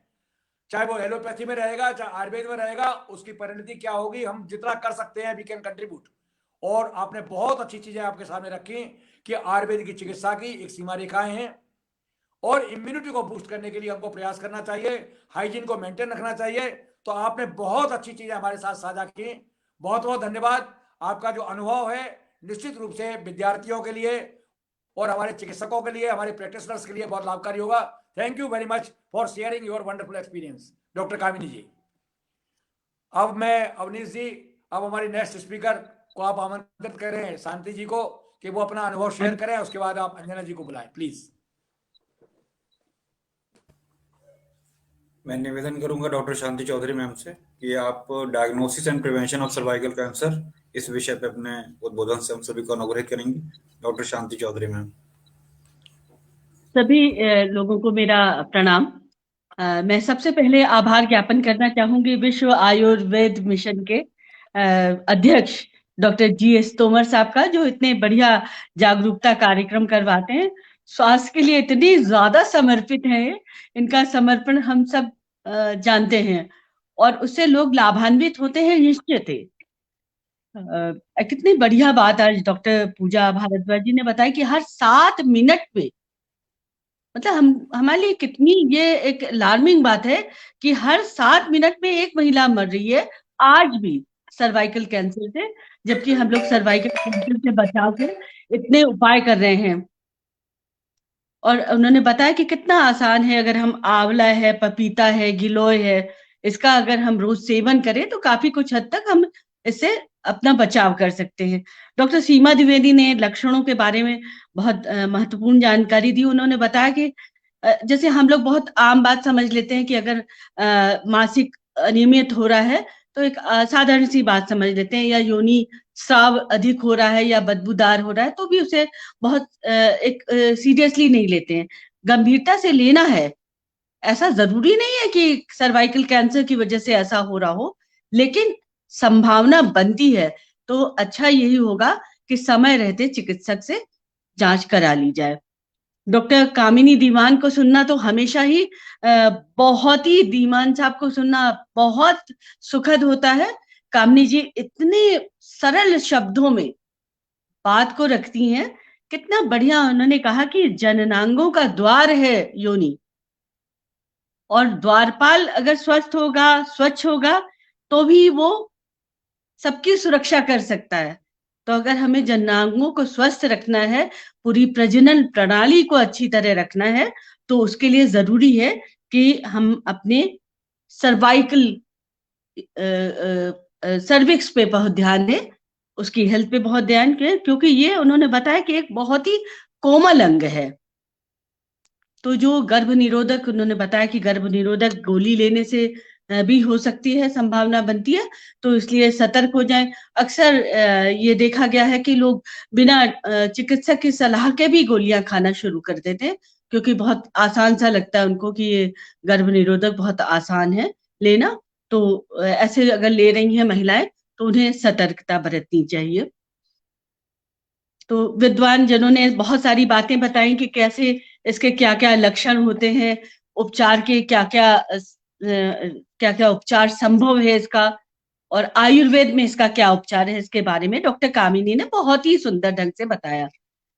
निदान की बात करें तो निदान यानी डायग्नोसिस बहुत सरल है, और अगर सबने बताया विद्वानों ने कि अगर अर्ली स्टेज में, अगर प्रारंभिक अवस्था में इसका निदान हो जाता है तो इसे पूर्ण रूपेण उपचार इसका सफल होता है, इसे ठीक किया जा सकता है पूरी तरह से।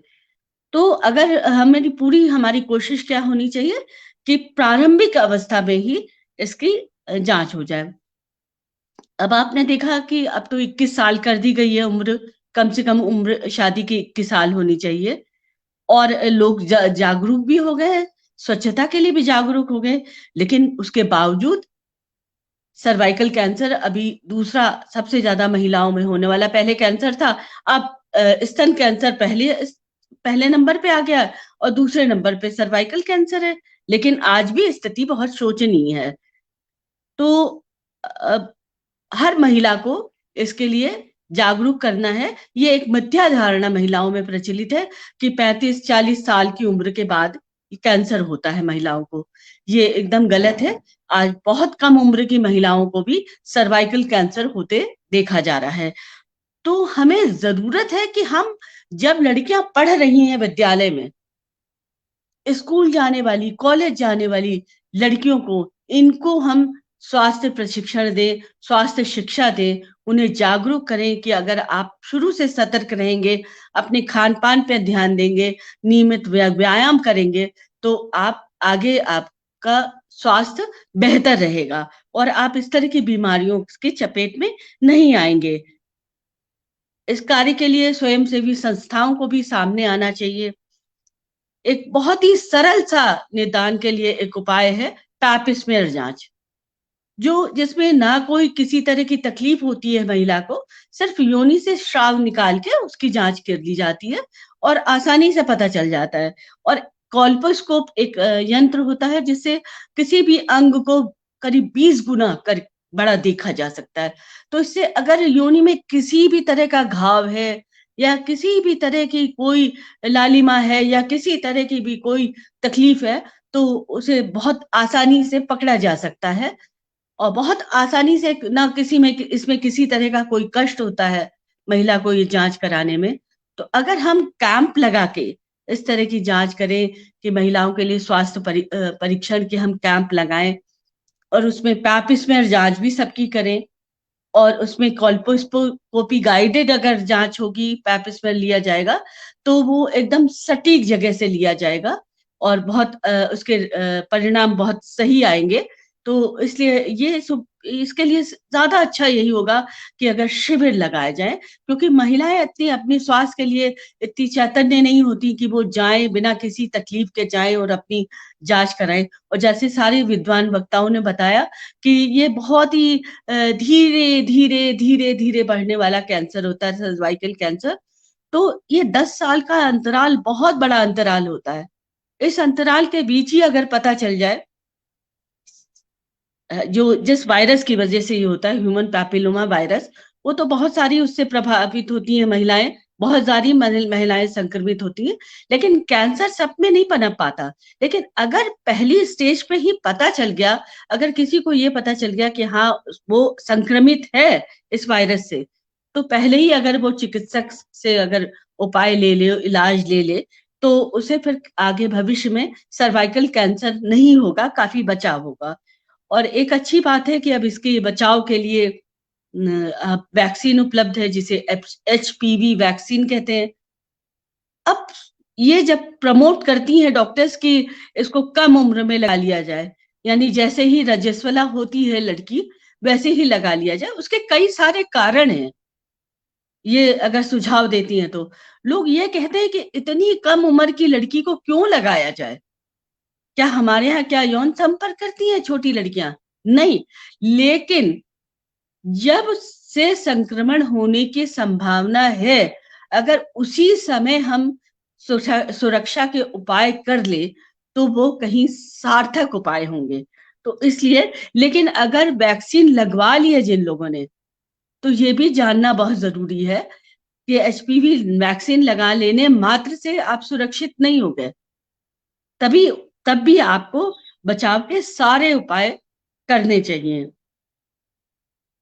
आप संतुलित पौष्टिक आहार लीजिए, नियमित व्यायाम करिए और बचपन से ही बच्चों को अनुशासित जीवन शैली क्या होती है ये समझाना हम सबका दायित्व है। चिकित्सकों का दायित्व है, परिजनों का दायित्व है, शिक्षकों का भी दायित्व है। शिक्षिकाएं अपनी लड़कियों को अगर बचपन से स्वास्थ्य शिक्षा भी थोड़ी सी देने लग जाएं, तो हमारी लड़कियां थोड़ी इतनी अनभिज्ञ ना हो। तो ये अनभिज्ञता उनको बहुत दुष्परिणाम देता है, इसलिए क्योंकि जैसा बताया गया कि सर्वाइकल कैंसर के कोई बहुत स्पष्ट लक्षण प्रकट नहीं होते। कब होते हैं? जब वो बहुत ही गंभीर अवस्था में पहुंच चुका होता है। तो ये बहुत दुखद बात है कि अगर प्रारंभिक अवस्था में हो जाता तो पूरी तरह से ठीक हो सकता था, और ये इकलौता कैंसर ऐसा है जो पूरी तरह से ठीक किया जा सकता है। तो अगर हम पहले से सतर्कता बरते, इसके लिए काउंसलिंग की बहुत महत्वपूर्ण भूमिका है। बालिकाओं की काउंसलिंग की जाए, बालिकाएं जब रजस्वला होती हैं उसी समय उनको सफाई, जननांगों की सफाई की बात बताई जाए। हम लोग योनि प्रक्षालन की बात तो बताते हैं, लेकिन ये नहीं बताते उनको कि सोने के बाद पानी से, सिर्फ पानी से धोएं।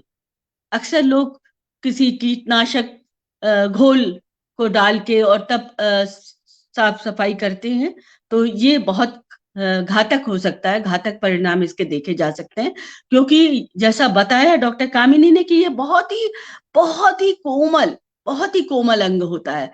तो इस अंग में सिवाय पानी के, अगर आप सिर्फ धो रही हैं तो सिवाय पानी के नहीं वो करना चाहिए। और धोने के बाद जननांगों का साफ सुथरा और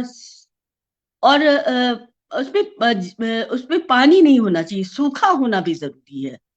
तो उसको कपड़े से, साफ कपड़े से पोंछना भी जरूरी है, इस बात को जरूर बताना चाहिए काउंसलिंग में, नहीं तो इसके बहुत सारे दुष्परिणाम देखे जा सकते हैं। संक्रमण की संभावना काफी बढ़ जाती है, उनको और तरह की परेशानियां हो सकती हैं, फंगल इन्फेक्शन हो सकता है, और बहुत सारी परेशानियां हो सकती हैं। इसलिए ये इसके प्रति भी सतर्क रहना चाहिए। खान पान की बात हर बार आती है, और जब हम आयुर्वेद के साथ जुड़ते हैं तो आयुर्वेद हमें एक ही चीज सिखाते हैं कि आप बीमारी का इलाज मत करें, बीमारी होने ही ना दें। अगर आप अपनी प्रतिरोधक क्षमता बढ़ा देते हैं, कुछ जागरूकता के उपाय करते हैं, खान पान सही रखते हैं, संतुलित रखते हैं, तो आप बहुत सारे रोगों से आप मुक्त हो सकते हैं। वातावरण प्रदूषण भी कहीं ना कहीं इस चीज के लिए जिम्मेदार है, तो ये भी हमारी एक सामाजिक हमारा दायित्व बनता है कि हम पर्यावरण सुरक्षा की ओर भी पूरा ध्यान दें। एक पौधा लगाएं हम। अब लोग कहेंगे कि पौधे का स्वास्थ्य से क्या मतलब? भाई है मतलब। अगर हम अपने जन्मदिन पे, अपने एक मैरिज एनिवर्सरी के दिन एक पौधा लगा लेते हैं, तो कहीं ना कहीं हम पर्यावरण शुद्धता के भागीदार बनते हैं।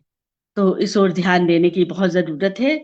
मैं बार बार यही कहूंगी कि हमें छोटी लड़कियों से शुरुआत करनी है, जो क्योंकि सबको पता है कि अब रजस्वला बहुत कम उम्र में होने लगी हैं महिलाएं, लड़कियां। पहले 14-15 साल में मीनारकी होती थी, लेकिन अब 10-11 साल में ही हो रही है।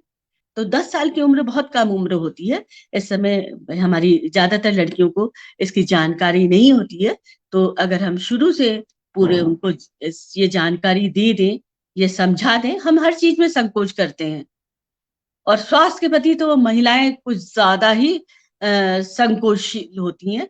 तो संकोच ना करें, और अपने बड़ों से पूछें उस बारे में।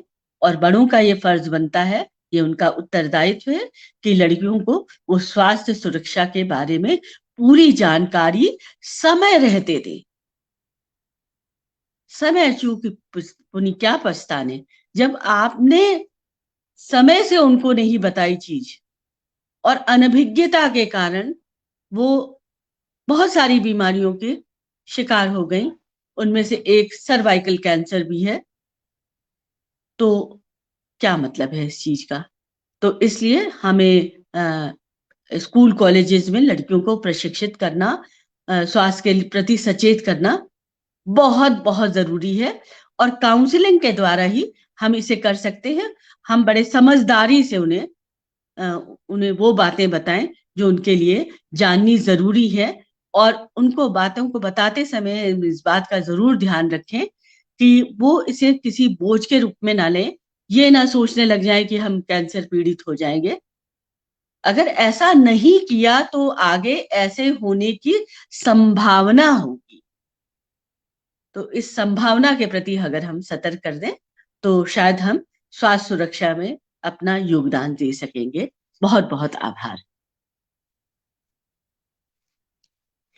बहुत धन्यवाद डॉक्टर शांति जी, आपने बहुत अच्छी बात कही। अंततः हमारे सामने तीन ही चीजें हैं, यौन शुचिता, यौन स्वच्छता और यौन शिक्षा। ये तीनों चीजें बहुत ही महत्वपूर्ण हैं। हमको काउंसलिंग करना जरूरी है, और हम लोग ये प्रण देते हैं कि हम निरंतर महिला महाविद्यालयों में अपनी सुयोग्य गायनेकोलॉजिस्ट के माध्यम से ये जागरूकता अभियान चलाएंगे, और ये संकल्प लेंगे कि बहुत अधिक सीमा तक हम कम से कम लोगों में जागरूकता पैदा कर रहे हैं। बहुत बहुत धन्यवाद आपके महत्वपूर्ण उद्बोधन के लिए। अब अवनीश जी, हमारी अंतिम वक्ता डॉक्टर अंजना जी को आप आहूत करें। अंजना सक्सेना जी, देखिए अंत में बोलने वाले को बहुत परेशानी होती है कि लेकिन मैं जानता हूं कि आप अपने अनुभव को हम लोगों के बीच में शेयर करें। डॉक्टर अंजना सक्सेना जी, जी अवनीश जी। जी सर, बहुत बहुत धन्यवाद। मैं स्वागत करता हूं डॉक्टर अंजना सक्सेना मैम, जो कि असिस्टेंट प्रोफेसर हैं प्रसूति तंत्र एवं स्त्री रोग, राजकीय स्नातकोत्तर आयुर्वेद महाविद्यालय वाराणसी में। मैम आप आए और अपने विषय योनि व्यापक एवं आर्तवदोष्टि with special reference to cervical cancer, इस विषय का अपना उद्बोधन रखेंगे। डॉक्टर अंजना सक्सेना मैम, बहुत बहुत स्वागत है आपका। नमस्कार सभी गुरुजनों को।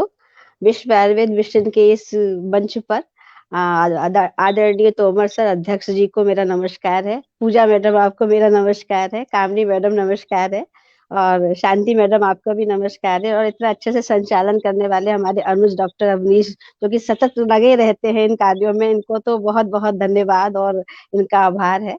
और मेरे को सब इतने बड़े लोग के बीच में बोलने का आपने सर मौका दिया, इसके लिए मैं आपका बहुत बहुत आभार व्यक्त करती हूँ। एक्चुअली मेन हमें जो वर्क करना है वो हम स्त्री ही मूलम अपत्यानाम स्त्री ही रक्षति रक्षिता, हमें स्त्री की रक्षा करना ही हमारा आज का जो हमारी ये संगोष्ठी है उसका परम ध्येय है। और ये जो पूरे महीने हम लोगों ने इसका एक अवेयरनेस प्रोग्राम चला रहे हैं और उसके बारे में कुछ बातें कर रहे हैं, यही हमारा मेन जो है ध्येय है कि हम किसी की प्राणों की रक्षा कर सके। तो यहाँ हम जो मेन बात करते हैं, जो हमारा स्वस्थ व्रत है वो कहता है कि हमें किस समय ब्रह्म मुहूर्त में उठना चाहिए, हमें किस तरह से दिनचर्या का पालन करना चाहिए, किस तरह से रात्रिचर्या का पालन करना चाहिए, कैसे ऋतुचर्या का पालन करना चाहिए। इसके अतिरिक्त स्त्री के लिए कुछ स्पेशल बातें आती हैं जिसके बारे में हम शास्त्रों में हमारे यहाँ वर्णन भी आया है, और हम जो बात करना चाहते हैं कि पहले स्वस्थ स्वास्थ्य रक्षणम आतुरस्य विकार प्रशमनम च। तो जहाँ हमारे बच्चियां पैदा होती हैं, जैसे हम आज भी सब लोग जानते हैं, और जो हम स्वर्ण वाला कार्य करते हैं, अगर हमने वहीं से स्टार्ट किया, जो कि हमारे शास्त्रों में बताया है कि 8 वर्षा भवेत गौरी, 9 वर्षा तु रोहिणी, 10 वर्षा भवेत कन्या, अतुर्ध रजस्वला। तो 8 वर्षा से पहले ही जो हमने एक स्वर्ण का जो प्रोग्राम चल रहा है, और अब इस समय तो मुझे लगता है कि वो हर कॉलेज में, हर इंस्टीट्यूट में और हर क्लिनिक पर ये बहुत कॉमन हो गया है। और जहाँ अगर ये स्वर्ण का हमारा जो कार्यक्रम है फलीभूत हो जाता है, तो मुझे लगता है कि जो सर्वाइकल कैंसर जैसे ये रोग हैं, ये कहीं ना कहीं हम जो अभी हम परसेंटेज आगे आने वाले 40 सालों में देखेंगे तो हमें जरूर से कम मिले। तो ये आयुर्वेद हमारा सबसे पहले तो यही जो है बहुत अच्छे से यहाँ पे एक भूमिका निभाएगा। और उसके पश्चात जो मैं कहना चाह रही हूँ वो है रजस्वलाचर्या, या उसके बाद ऋतुमतीचर्या, उसके बाद गर्भ ग्रहणचर्या, यौनचर्या की बात हम लोग सब कर चुके हैं, गर्भिणी परिचर्या, सूतिका परिचर्या, इतनी सारी परिचर्याएं, चर्याओं के बारे में हमारे शास्त्रों में यही नहीं लिखा है। अगर हम पॉइंट वाइज सबकी बात करें और सबको प्रॉपरली करें तो हमें नहीं लगता कि हमें इस तरह का रोग भी कहीं मिलेगा, या ये इस तरह के रोगों से जैसे हम आज बहुत परेशान है। केवल लाइफस्टाइल है जो कि बहुत कुछ चेंज हो चुका है। आज बच्चे दिनचर्या का पालन नहीं करते, आज बच्चे ऋतुमतीचर्या का पालन नहीं करते, आज बच्चे रजस्वलाचर्या का पालन नहीं करते। इसीलिए ये प्रॉब्लम जो पिछले 20 और 30 2 या 3 दशक से हम देखते चले आ रहे हैं, और ये ज्यादा भयानक रूप लेती आ रही है। तो हमें एक बार फिर से पीछे जाना पड़ेगा, अपने शास्त्र पे जाना पड़ेगा, हमें अपने सनातन धर्म की जो हमारी संस्कृति है उस पे जाना ही पड़ेगा, क्योंकि वही संस्कृति है, वही बताती है कि हमें कैसे रहना है, कैसे खाना है और कैसे आगे बढ़ना है। हमारा अगर हम 2 मिनट पहले अपने चरक संहिता जो हमारा मूल ग्रंथ है जिसको हम सभी जानते हैं, उसके इंद्रोपक्रमणीय अध्याय में जाएं, अध्याय 8 में जाएं, तो उन्होंने साफ साफ बताया है कि हम कैसे जो है स्त्री सद्व्रत का पालन कैसे करते हैं। तो स्त्री सद्व्रत में उन्होंने 2 पॉइंट बहुत अच्छे बताए, बहुत अधिक वर्णन आया है, लेकिन मैं 2 पॉइंट यहाँ मेंशन करना चाहूंगी कि उन्होंने सबसे पहले लिखा है कि स्त्री को अपमानित ना कर। किसी का भी अगर हर्ट किया जाता है तो वो मेंटल जो है वो कहीं ना कहीं उसको मेंटल डिसऑर्डर्स होने की या उसको मानसिक विकृति होने की रहती है, और वो कहीं ना कहीं हमारी पर्सनैलिटी पर और हमारे रोग की उत्पत्ति का कारण बन सकती है। सेकंड, उन्होंने बहुत अच्छा एक पॉइंट दिया है कि जो भ्रूण हंता, अर्थात जो भ्रूण घाती स्त्रियां होती हैं, अर्थात जो अपने ही भ्रूण का घात करती हैं या अबॉर्शन कराती हैं, उनके साथ बैठिए मत, उनके साथ उठिए मत, उनकी कंपनी में मत रहिए। तो सोचिए कितना उनका विचार था कि वहां वो निगेटिविटी आपके पास भी आएगी, उस तरह का वातावरण में आपको नहीं रहना है। और बहुत अच्छी बात बताई, जैसे हम सभी जानते हैं कि हमारे शास्त्रों में जो मैथुन कर्म के बारे में, आहार निद्रा ब्रह्मचार्य के बारे में बहुत अच्छा वर्णन आया है। अब ब्रह्मचार्य में इन्होंने स्पेशली बताया, अगर हम मैथुन कर्म की थोड़ी सी बात यहाँ पे करते हैं तो उन्होंने बोला है कि ग्रीष्म ऋतु में, वर्षा ऋतु में इसे बिल्कुल नहीं करना है। जनरली संतान उत्पत्ति के लिए ही इसका वर्णन आया है। उसके पश्चात एक बात स्पेसिफिक ये भी बताई है, जहां हम अगर मेदो दृष्टि की चिकित्सा देखते हैं या हम कफ दृष्टि की चिकित्सा देखते हैं, तो वहां उन्होंने बताया है कि बस वहां मैथुन कर्म जो है वो सही माना गया है, लेकिन अति सर्वत्र वर्ज्य, बहुत ज्यादा करने से कुछ भी करने से ना वहां वायु का प्रकोप होता है। जैसे कि हम पढ़ते आ रहे हैं, अभी सीखते आ रहे हैं कि मेन कॉज जो अभी हम सभी लोग ने डिस्कस किया है HPV, तो हमारे तोमर सर बहुत अच्छे से रेफरेंस देते हैं और ये रेफरेंस हर जगह ही बहुत है कि HPV आता तो सबके पास है, लेकिन सबको कैंसर तो नहीं हो सकता। तो यहाँ भी हमारा आयुर्वेद का सिद्धांत जो सभी बात होती है, हमेशा बात होती है कि ध्रुवम चतुर्णाम सान्याद गर्भासाद विधि पूर्वक ऋतु क्षेत्रु अंबु बीजानाम सामग्रद अंकुरो यथा। अर्थात अगर हमारे पास अच्छा आहार रस होगा, हमारे पास अगर वेल फर्निश्ड या हमारा जो योनि का जो हमारा एक कहना चाहिए एटमॉस्फेयर होगा, वो अगर स्ट्रेंथफुल होगा, उसमें उतनी अच्छी इम्यूनिटी होगी, तो किसी भी तरह का कोई दोष, किसी भी तरह का कोई बीज पनप ही नहीं पाएगा। तो वहां हमें उसको पनपने ही नहीं देना है। इसीलिए मैंने पहले से कहा कि हमें इम्यूनिटी पे, हमें अपने जो स्वास्थ्य व्रत पे, हमें अपनी परिचर्याओं पे बहुत अधिक कंसंट्रेट करना होगा और हमें इम्यूनिटी को बढ़ाना होगा। क्योंकि अगर हम नहीं बढ़ाते हैं तो जो योनि व्यापत की अगर हम एक बार जाते हैं तो योनि व्यापत के हेतु के बारे में हम लोग सभी जानते हैं। सर ने पहले उसका श्लोक अभी बताया भी था हम लोग को, मिथ्याचार्यता स्त्रीराम प्रदुष्टेन आर्तवेंचा जायन्ते विष दोषा से श्रुताम प्रतिका। अर्थात अगर मिथ्याचार्य, मिथ्या आहार हो, मिथ्या व्यवहार हो, मिथ्या आचरण हो, जो कि हम लोग सब डिस्कस करते आ रहे हैं, कभी भी सनातन धर्म की जो हमारी प्रक्रिया रही कि हम लोग 7 जन्मों का साथ निभाते हैं। यहाँ तो 1 जन्म की बात नहीं कहते, वो तो 7 जन्मों का साथ निभाते हैं। और वो 7 जन्मों का साथ निभाने के पीछे एक ही बहुत बड़ा कारण रहा है कि इन सारी व्याधियों से हम जो है वो मुक्ति पा सकते हैं। इसके अलावा जो आर्तव की बात हो रही है और प्रदुष्ट बीज की बात हो रही है, अगर हम उसको बहुत सीरियसली देखते हैं तो कहीं ना कहीं वो पेरेंटल और मैटरनल दोनों साइड से, क्रोमोजोमल देख लीजिए या फिर आप जो है डायरेक्ट उसका फिजिकल रूप देख लीजिए, उनके दोषों के बारे में उन्होंने वहां बहुत अच्छे से कंसंट्रेट किया है। मैंने थोड़ा सा संहिताएं देखी और सुश्रुत उत्तर तंत्र में इन्होंने बहुत अच्छे से बताया है कि अगर हम देवकृत की बात जहाँ करते हैं कि देव के कारण होता है, लेकिन हमारे जो टीकाकार ढल्लर है उन्होंने बहुत अच्छे से बताया कि जो कॉइटल के कॉजेज है, जो कॉइटल जो है वो सबसे बड़ा कॉज होता है कार्सिनोमा में। और यहाँ हमारा जो योनि व्यापत के जो हमारे हेतु बताए गए वो भी कुछ कुछ वही कहते हैं।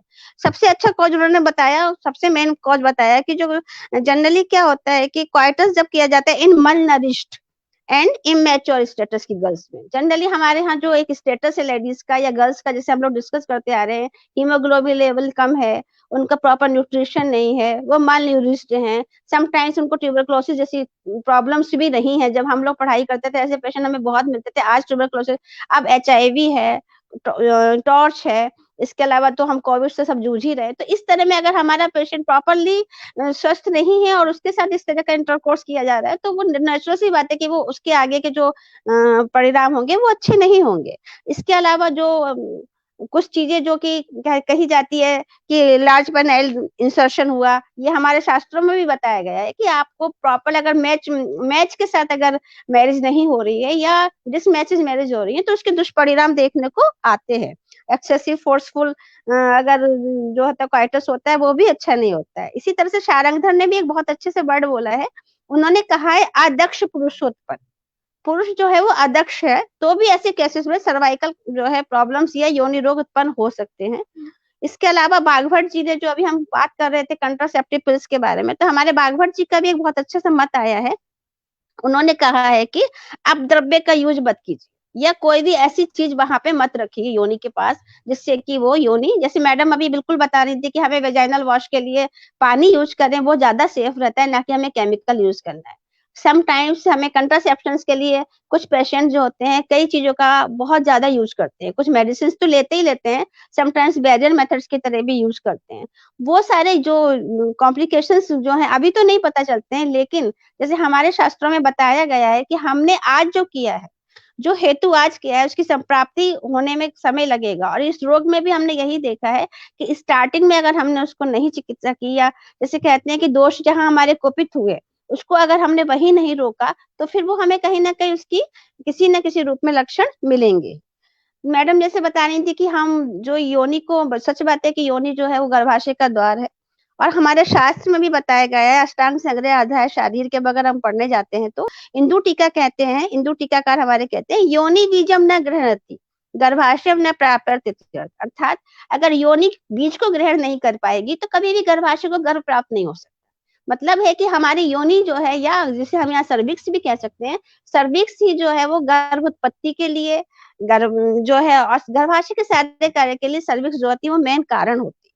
और अगर सर्विक्स में एक कार्सिनोमा जैसे इतना सीवियर डिजीज हो जाती है तो पूरे का पूरा जेनाइटल ऑर्गन्स डिस्टर्ब हो जाते हैं। यहाँ मैं स्थानिक की बात तो कर ही रही हूँ, लेकिन अगर हम देखेंगे तो हमें सर्वांग देही के लक्षण भी मिलने लगते हैं। और हमें वहां पर भी, जैसे हमें रोग की चिकित्सा करनी है, वैसे वैसे रोगी की चिकित्सा भी करनी है। जैसे जैसे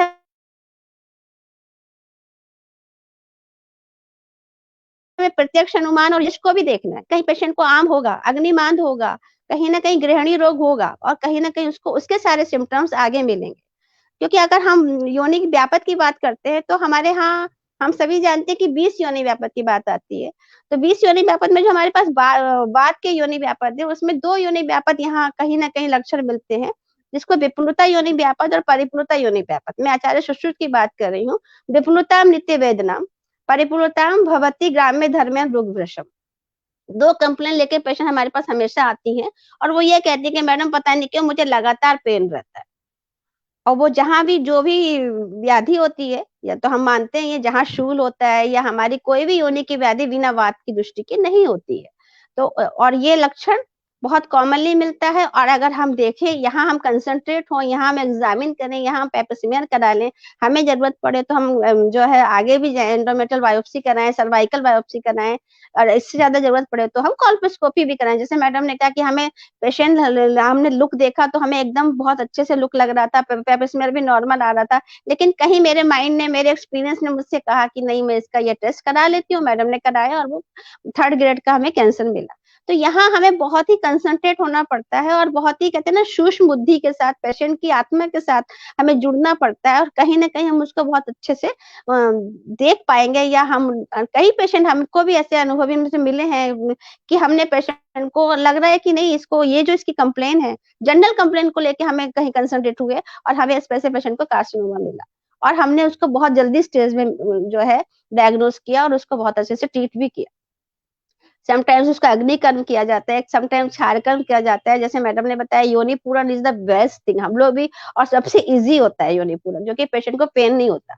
बहुत अच्छी अच्छी मेडिसिन हमारे आयुर्वेद संहिताओं में आई हैं, और स्थानीय चिकित्सा के साथ साथ अगर हम सार्वदेहिक चिकित्सा करेंगे तो हमारे पेशेंट को बहुत रिलीफ मिलेगा। तो इसके साथ में हम रक्त योनि की बात कर सकते हैं, लोहित क्षरा योनि की बात कर सकते हैं। इसमें क्या होता है, इनके भी जो लक्षण होते हैं वो कहीं ना कहीं रक्त जो है वो योनि से जा रहा है, और वो रक्त का कॉज क्या है। पोस्ट मेनोपॉजल अगर पेशेंट हमारे पास आती है और कहती है हमें ब्लीडिंग हो रही है मैम, तो ये एक अलार्मिंग सिम्टम है हम सभी के लिए। लेकिन ऐसा नहीं है कि पेशेंट को पोस्ट मेनोपॉजल ही सर्वाइकल कैंसर हो सकता है। आजकल के एरा में हमें पेशेंट को कभी कभी रिप्रोडक्टिव एज ग्रुप में भी cervical cancer, cervical intraepithelial neoplasia मिल रहा है, ये हम सभी लोग जानते हैं।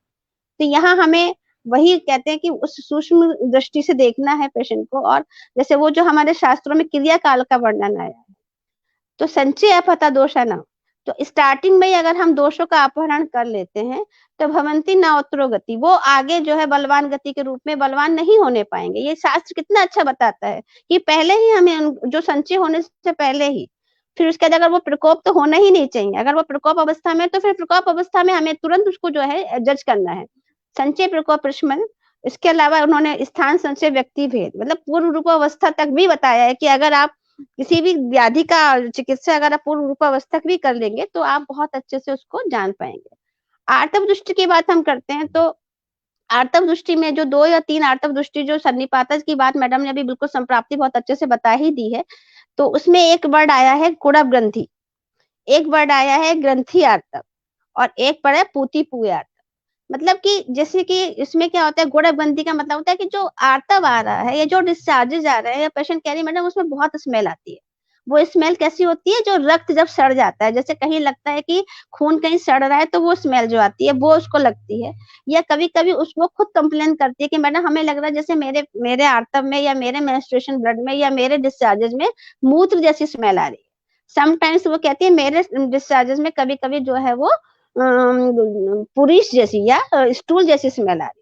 तो इस तरह की भी पेशेंट कंप्लेन करते हैं। और हमारे अभी पूजा मैम ने और सीमा मैम ने बहुत अच्छे से बताया कि जब इन्वेजन हो जाता है, अगर इन्वेजन यूरिनरी ब्लैडर की तरफ जाएगा तो वो वेसाइको वेजाइनल या सर्वाइको वेजाइनल सर्वाइको वेसाइकल फिस्टुला बन जाएगी।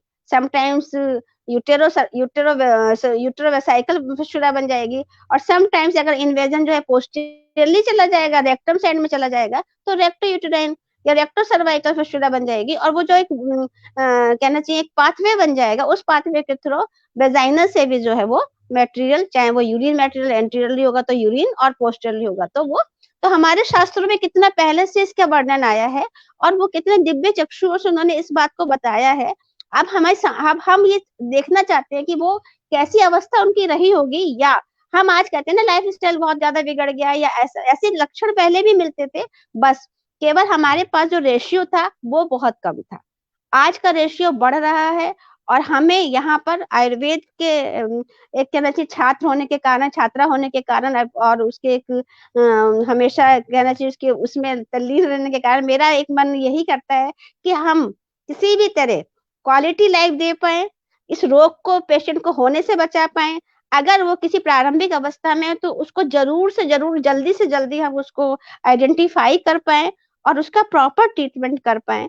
इसी तरह से अभी अगर हम शास्त्रोक्त जाएंगे तो बहुत अधिक हमें मिलेगा, लेकिन समय भी कम है और डिनर का टाइम सबका हो रहा है, इसलिए मैं अपनी बाड़ी को विराम देती हूँ और कोई त्रुटि होगी तो उसके लिए माफी मांगती हूँ। सबको नमस्कार करती हूँ। शुभ रात्रि सर। जी सर। बहुत बहुत धन्यवाद अंजना जी, आपने बहुत महत्वपूर्ण पॉइंट्स की तरफ हमारा ध्यान आकृष्ट किया। हमारे महर्षियों ने, चरक जैसा मनीषी कहता है कि बिकारा नामा कुशलो नहीं जिर्रियात कदातना नहीं सर्व विकारेषु नाम तो असुर्वा स्थिति।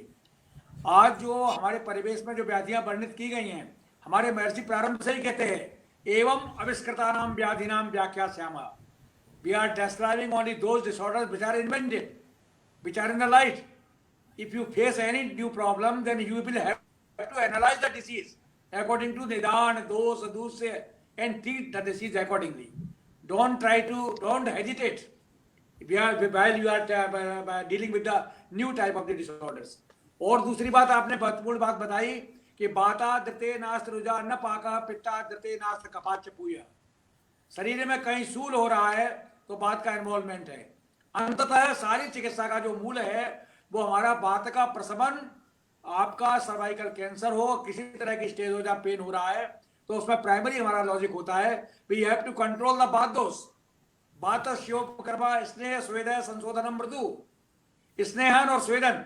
आपने योनि पूर्ण की बात कही, बहुत ही साइंटिफिक है, उसका हम लोग उपयोग करें और बहुत अच्छी चीजें आपने शेयर किया। और in the primitive stage we control the disease, तो there is no question to advance the disease in the second और थर्ड स्टेजेस, और we can cure the cancer in the primitive stage. लेकिन होता क्या है, patient आपके पास कब आता है, refractory from all medical treatment. तो ऐसी कंडीशन में व्हाट वी कैन कंट्रीब्यूट, हम लोग कभी मिसलीड नहीं कर सकते पेशेंट को। हम जो कर सकते हैं आयुर्वेद वाले लोग वो हम करते हैं। और बहुत अच्छी बात है कि आज आपने जो अनुभव शेयर किए वो निश्चित रूप से हमारे चिकित्सक हैं, हमारे विद्यार्थी हैं, हमारे और जो नॉन मेडिकल मैन सुन रहे हैं उन सबको अत्यंत लाभकारी होगा।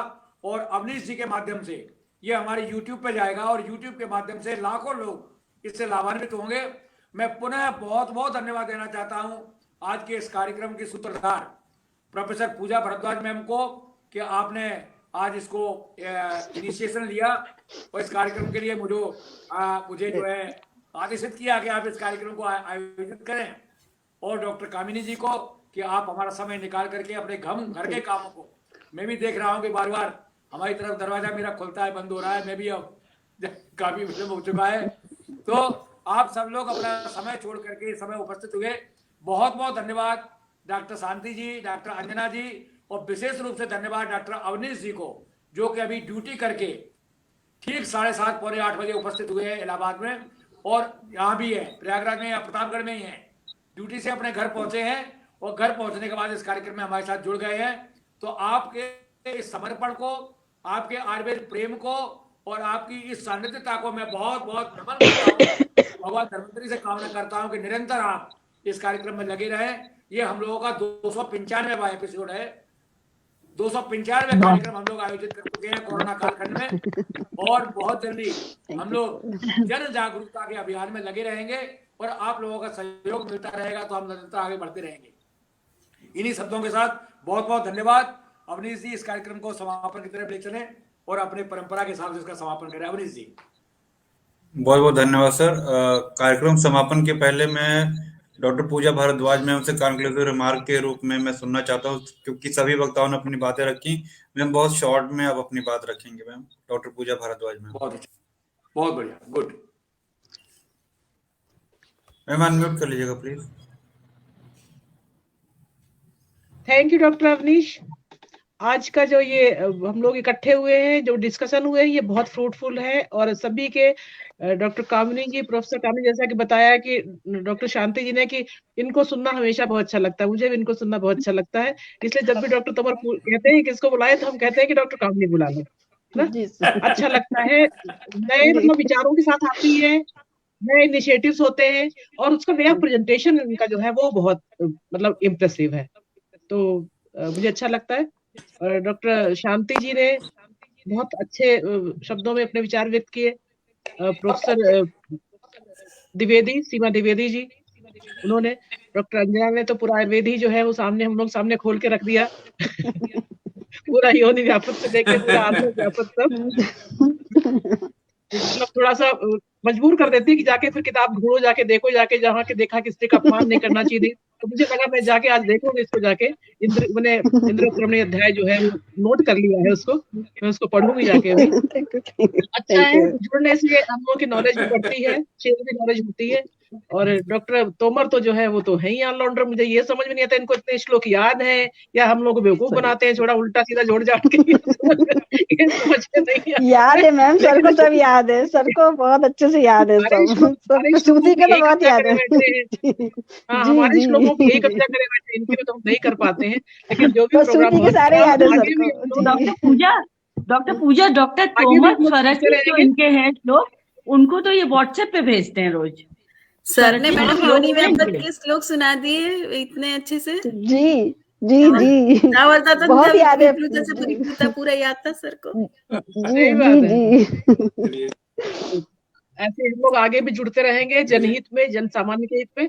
और आज अगर ये हम लोगों ने, तो हम लोग एक प्रण में एक संकल्प ले कि हम लोग जितना कर सकते हैं, जहां जहां हम रह रहे हैं, वहां जो स्कूल हैं, कॉलेज हैं, एटलीस्ट कम से कम जो प्राइमरी स्कूल्स हैं जो पुअर कम्युनिटी में है, जहाँ बच्चे पुअर कम्युनिटी के आते हैं, उनमें अगर एक एक दो स्कूलों में भी अगर हम लोग कहीं कांटेक्ट करें। फिलहाल इस समय तो कोरोना टाइम चल रहा, नहीं पहुंच पाएंगे, लेकिन ये टाइम भी निकल जाएगा। उसके बाद जाके उन बच्चों को अगर हम सेक्स एजुकेशन, जैसे कि मैडम कामिनी धीमान जी ने कहा कि सब कुछ ठीक है, कहने में संकोच हम कर रहे हैं, हम लोग कर रहे हैं, क्या उस लड़की ने अपनी वजनी कायम रखी हुई है, मेन ये है। तो उन बच्चों को हम बताएं कि ये इसके कॉम्प्लिकेशंस हो सकते हैं। वो बहुत जरूरी है कि यौन शुचिता और यौन शुद्धता दोनों ही, और यौन शिक्षा तीनों बहुत जरूरी है। और इस चीज में अगर हम लोग आगे बढ़ के आएंगे तो बहुत अच्छा रहेगा। Thank you doctor Avneesh, thank you doctor.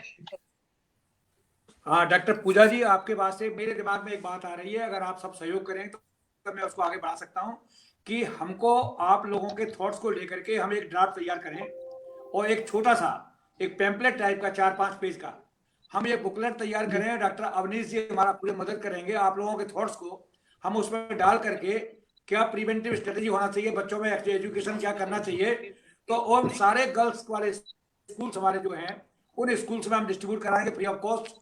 तो मैं चाहता हूं कि बच्चा उसमें कोई ना कोई बच्चा हर आदमी पढ़ेगा और सोशल मीडिया के माध्यम से इस सबको हम जो है लोगों के सामने जागरूक करें, तो बहुत अच्छा एक योगदान हमारा होगा। हो सकता है कभी कभी पूरा यूट्यूब में लोग सुनते नहीं है, तो हमको अगर जो आपके पॉइंट्स हम लोगों ने लिए हैं, मैं सोचता हूं उन पॉइंट्स के आधार पे अवनीश जी आप तैयार कर दीजिए, तो मैं किसी से करके मैं उसको 10,000 कॉपी प्रिंट करा के मैं यहाँ के जो लीडिंग स्कूल्स हैं और ऐसे स्कूल्स हैं जो सर्व शिक्षा अभियान वाले स्कूल्स, उन गरीब बच्चों के एजुकेशन के पॉइंट ऑफ व्यू से हम सबको डिस्ट्रीब्यूट कराएंगे। बिल्कुल लेमन लैंग्वेज में होना चाहिए so that they can understand.